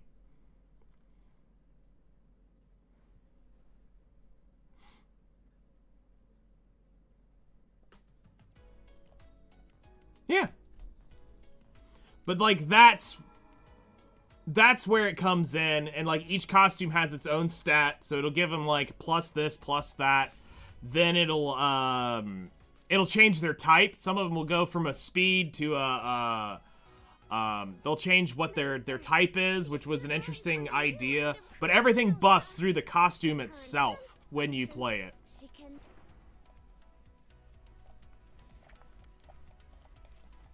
Which I thought was a interesting way of doing that.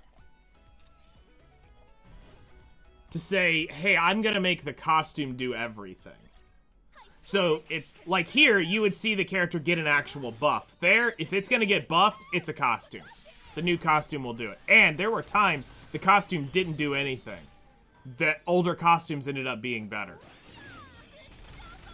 But it was always a guarantee that if the movie was coming out, they got the rights to do the, to put the movie costume in. So throughout the Infinity Saga, I was collecting them all. I collected them all.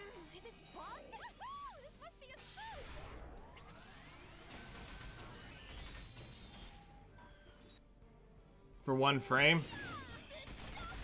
Interesting.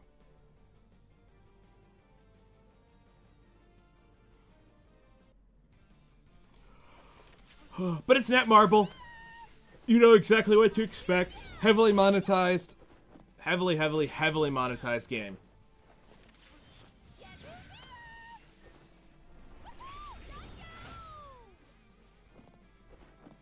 Are you a collector as well? No, unfortunately.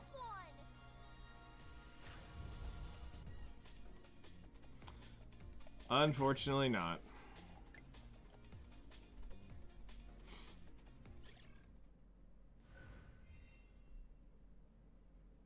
Hello there. Doing well. I'm just hanging out.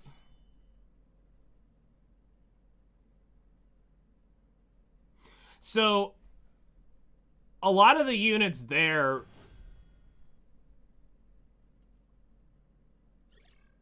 Life spent struggling to live. How sad. I worked on getting them all, but it came down... So there was a reason you needed to have... There was only one reason why you wanted to have most of the characters in the game. It's because for their one piece of content that you could do, it was an infinite grind. You had to go until you used all your characters. So having more characters meant having more... Why are we using this team? Meant having the ability to go further in that tower, which gave you more currency to do other stuff. So...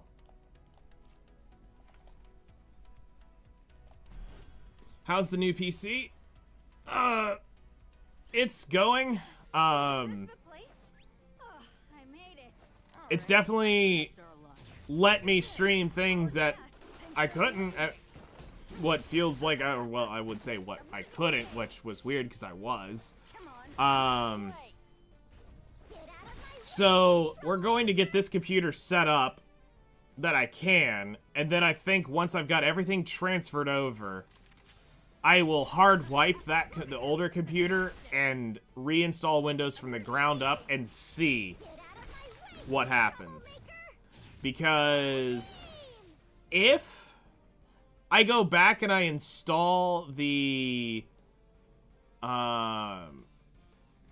Battlefield and Meld and it streams just fine, then we know Windows fucked it up. Will they release a Genesis case soon in Outerplane? I doubt it. They're so focused on getting tits in the game, I don't think they're gonna ever work on bringing another guy out anytime soon. Because you gotta look, like 95% of their roster is chicks. They're not interested in dudes. They'd be way more diverse with it if that was the case. And right now, being in the debt they're in, a dude's not gonna sell them money. That's not the way they're looking at it. They're looking at, we need... They're gonna be going definitely down fan service lane for the next 3 months. Like, excluding what has already been worked on.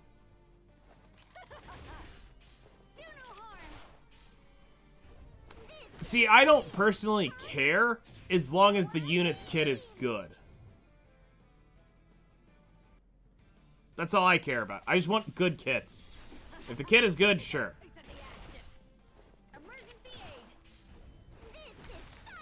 But I will not play a single new character in Outerplane until they English dub them. Once they English dub them, I'll start using the characters. But I'm gonna be real, with the amount of people dropping off, I don't see them going through with that promise. I'm gonna be real. I think they're gonna end up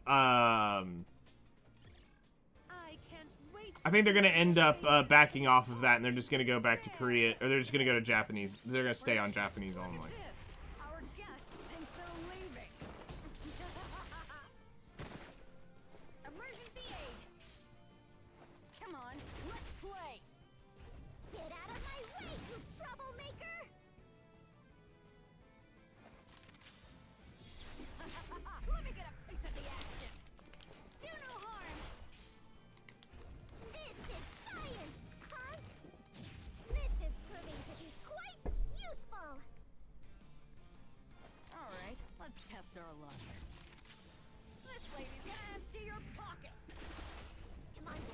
To do that, I'm quitting.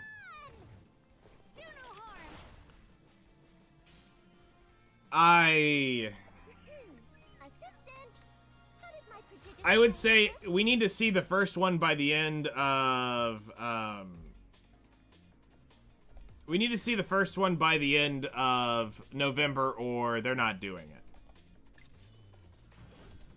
Can you show me the characters on Outerplane from Is It Wrong to Pick Up Girls in a Dungeon? I can't wait to see how Sure, but there's no reason for you to even see them. You'll never see them again. They will never rerun the collab. We had a personal conversation with them on Reddit about it. Collabs cost them way too much. They lost a lot of money on it. Also, Smilegate's problem. They will not rerun them. Especially for a game that's making less than $500,000 a month, they're not gonna do it. They would need to be making around $2 million a month to even consider running that collab again. There is 0 point in Bell, Ryu, honestly to show you Bell, Ryu, and Eyes.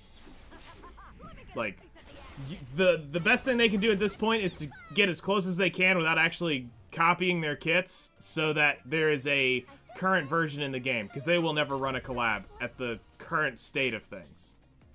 They are not making that much money to do it. Collabs cost way too much for them.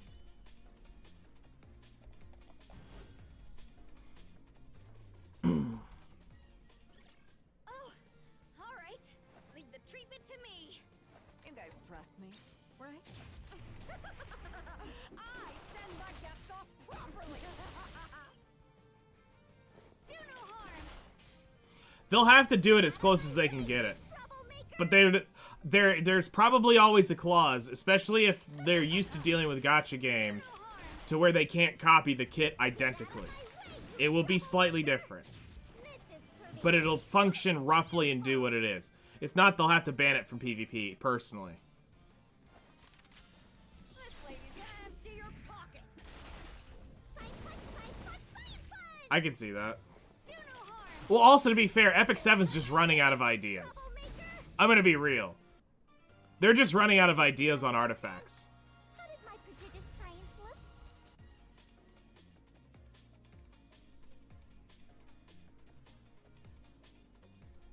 Yeah. But then the issue comes with Nikke is the combat power, and part of the issue of the combat power is getting the fucking 11 units thrown into him. Did you miss me? Yeah, I heard. Let's test our luck. Look at this. Trust me, there is absolutely nothing that'll get me to play Epic 7 again. Emergency aid. Absolutely nothing. My way, you troublemaker! Go in, show it off, sure, that's one thing. Or show something off about it, sure. But actually, like, sit here on stream for days in, days out playing it again? Never. Get a piece of the action. Come on, come on, come on, come I don't want to be a number of a reason why they're keeping that game alive. on! Get out of my way, you troublemaker! The sooner they EOS that game, the better. Quite useful!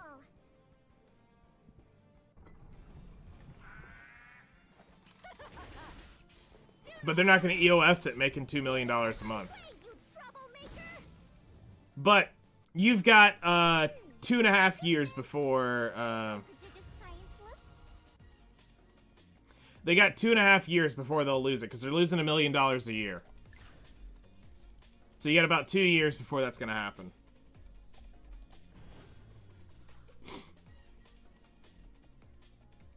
High score? Consider it claimed! Don't just see. You need to observe. Huh? Is it spawned? Woohoo! This must be a spook! You like the game too much? Got it, Kate. Mystery solved. It was and is still good.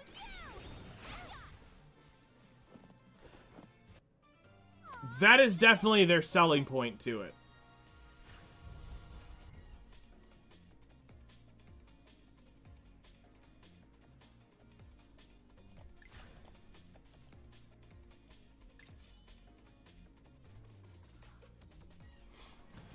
The one that came, I would think, the closest, Master can do.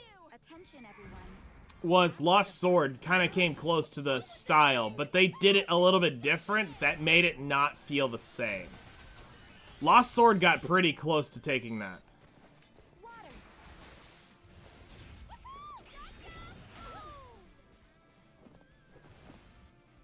Why is the question. To this one. Why do you have 3 grass, you fiends?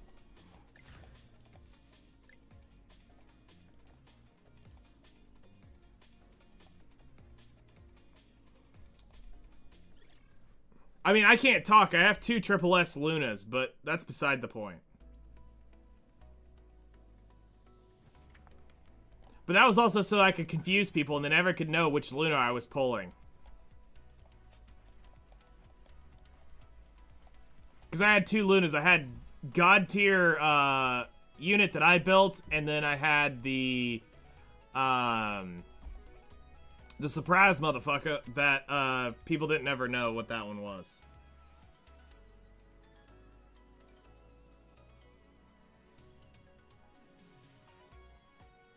Okay, fair.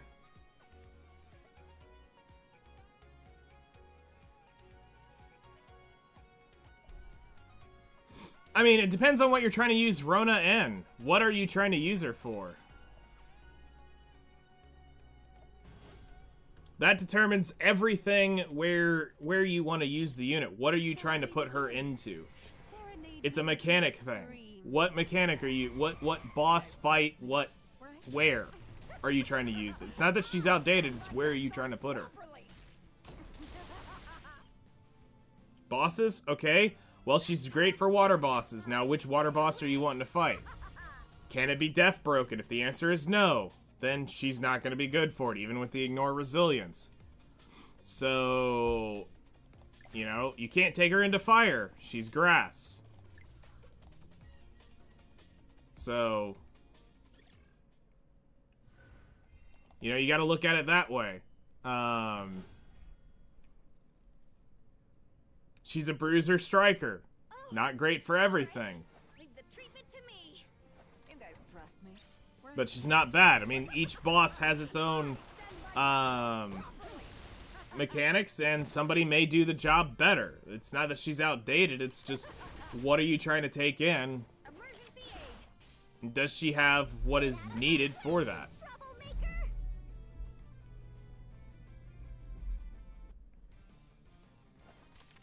I remember her being in PvP when she first released. She was one of the first characters released. It was like, she was like one of the first 5 released in the game. On my side again.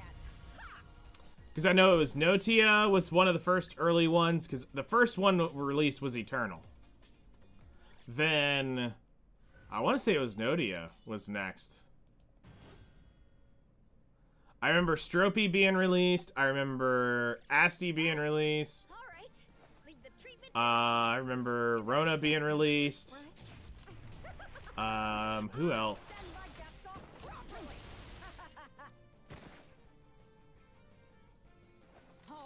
Some of those first units that came out. This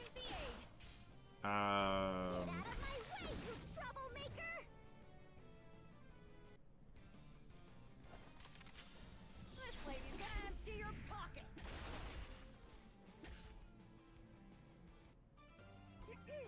Assistant! How did my prodigious science look? No, I don't. You hate the evasion meta in the game now? That's gross. I mean,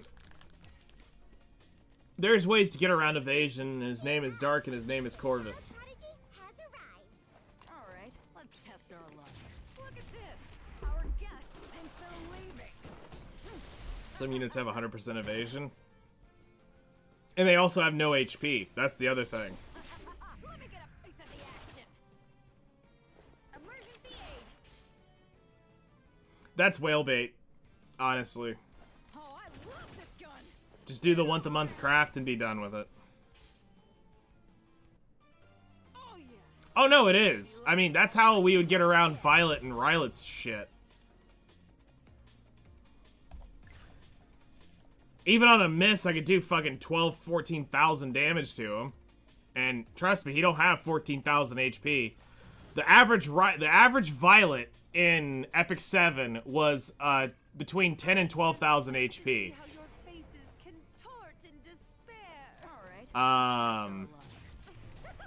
So if you're gonna hit a Rylet or a Violet anywhere you know that he's going to be anywhere between 10 and 12,000 HP. And if your Dark Corvus on 100% miss can still hit for 14 to 16,000, he's probably dying.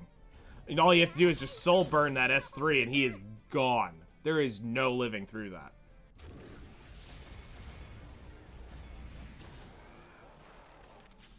This lady's gonna empty your pocket. Come on, come on, come on, come on, come on. Hui Young also was a great one too. If you could drop her S3 on those units, they'd all get instantly Hakkai'd. Just science look. I mean, literally eviscerated.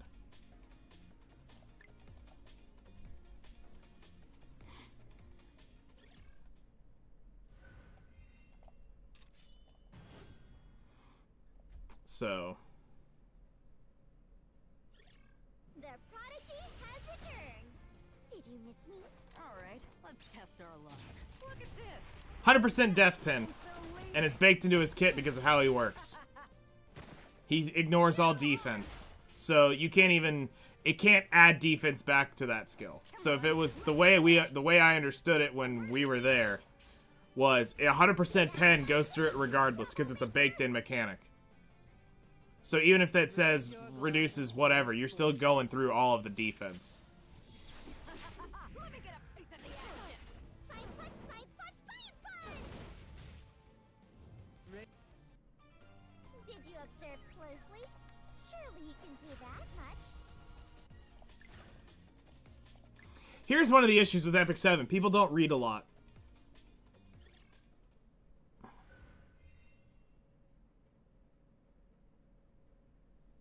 Still, it's how his skill is worded is what allows it to go through it.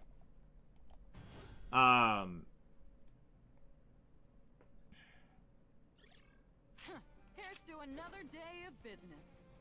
You guys trust me, right? Look at this. Our guest thinks they're leaving.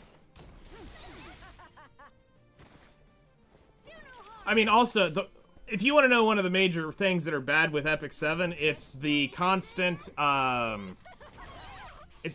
soul burning shit there. Not on my watch. Do no harm. It's how many extra turns you take is, Always make me use this.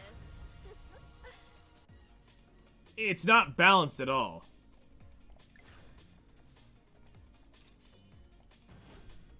Like, why is there a character who can soul burn, take a turn, get an extra turn off of their kit to take another turn, then the next character goes and it does that?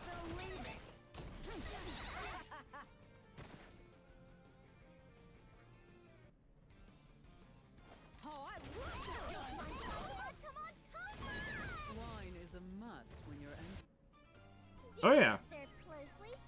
Surely you can do that much.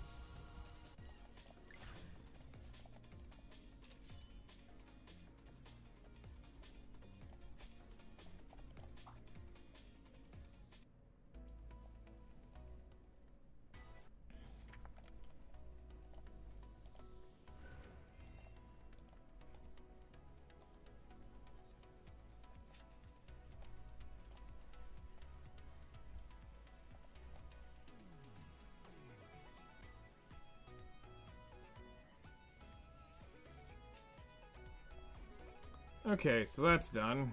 So we now have all side stories complete.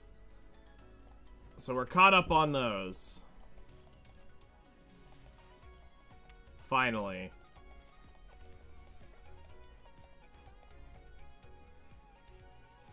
Then, so, I don't remember, I think it was Bama Boy, but Doppelganger is now where you go farm those pieces in Outerplane. They're over here now, and you can farm 2 characters a day worth. ML Luna completely disables enemies' passives completely with her seal debuff. Bypasses so much shit.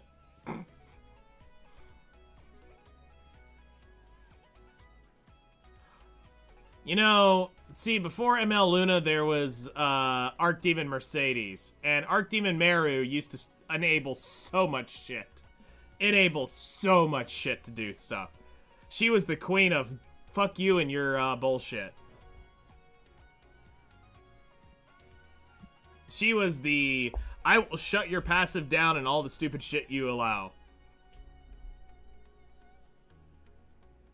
As a non-attack skill? That's gross.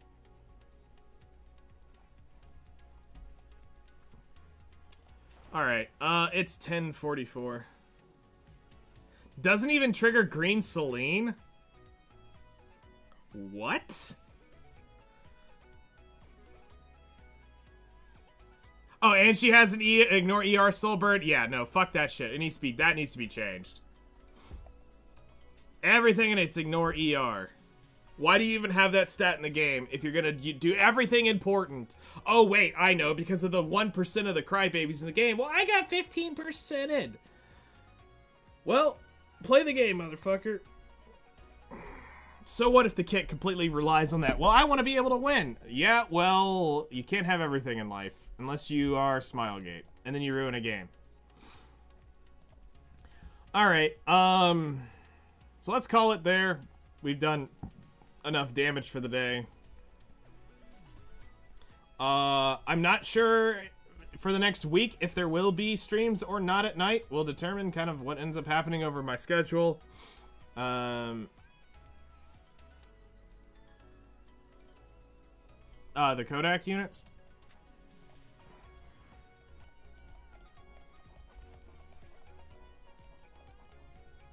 There they are.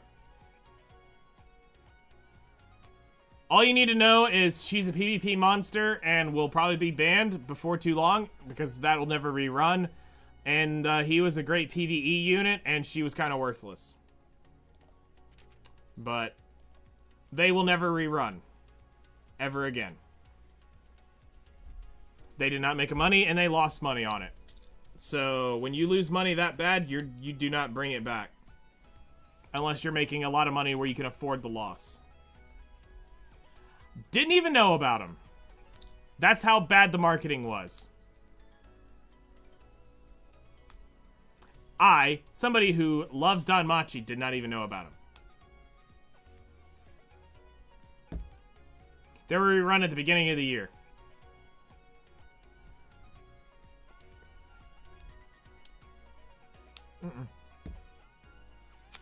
I never knew. I never saw an ad for it or anything.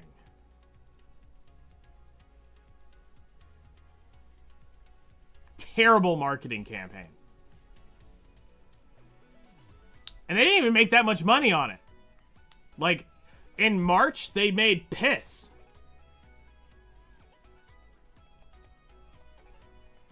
So that month, they made... March, they made $400,000 total. Total. Downloads, they only had 38,000 downloads that month. Nobody came to play this game for that collab. So, it's fine. I mean, I don't get to have my wife, but that's one thing. But I mean, let's be real. If it was the Amazon twins, I'd have done degenerate shit for it.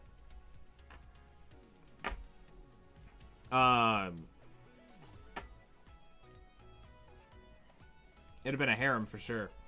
But yeah, no, we didn't get any of. We weren't playing. We didn't check in. We didn't know about it. Yeah, I remember that one.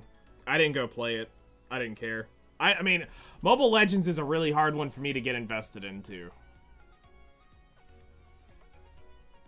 I've tried a couple times, but I can't pull myself to do it.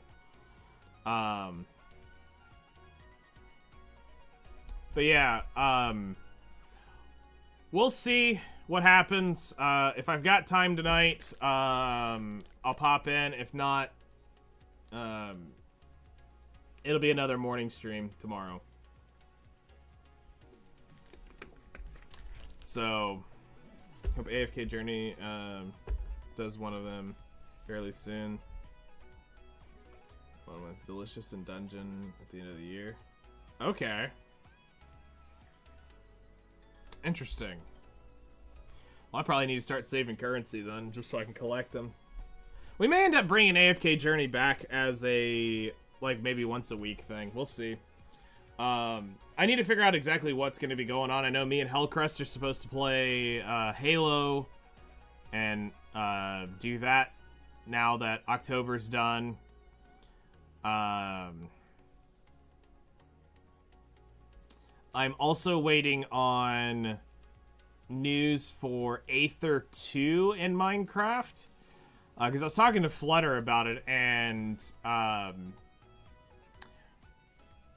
she thinks that I probably shouldn't start my Let's Play of that of Minecraft until Aether 2 drops. In case it is a mod compatible thing, because we will make it a lightly modded world if I do it. And this will replace the Minecraft version I did on Bedrock, is what we're thinking. So that's kind of on the docket of something potentially soon.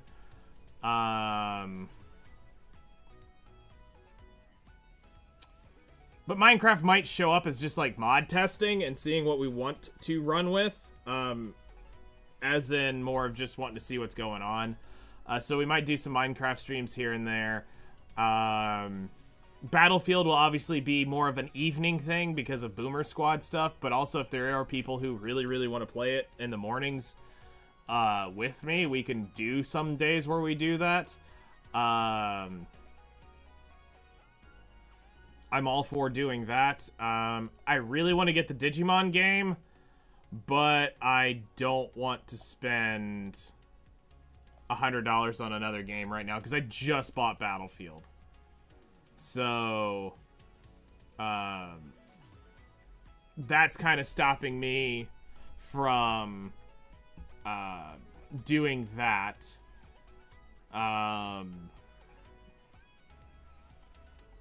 We've got Outerplane to still play on. We're gonna mess with Duet Night Abyss some more. And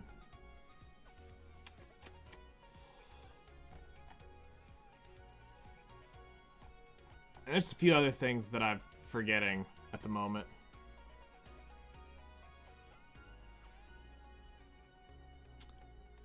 And I'll think of them as soon as I get off stream. That's always how it goes. Oh yeah, more Vampire Survivors. Want to go back and keep collecting those characters.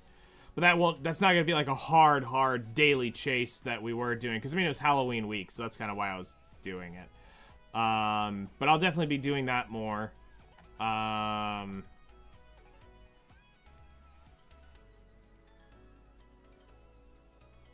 So yeah, that's going to be kind of the plan. And see what else comes out along the way and all that good stuff. So, yeah, y'all take care. Enjoy your mornings and evenings. And if I get on later, the notification will be on Discord as always. If not, I'll be tomorrow morning. So, yeah, y'all take care. Thanks for coming and hanging out. I appreciate it. And I'll see y'all later, everybody.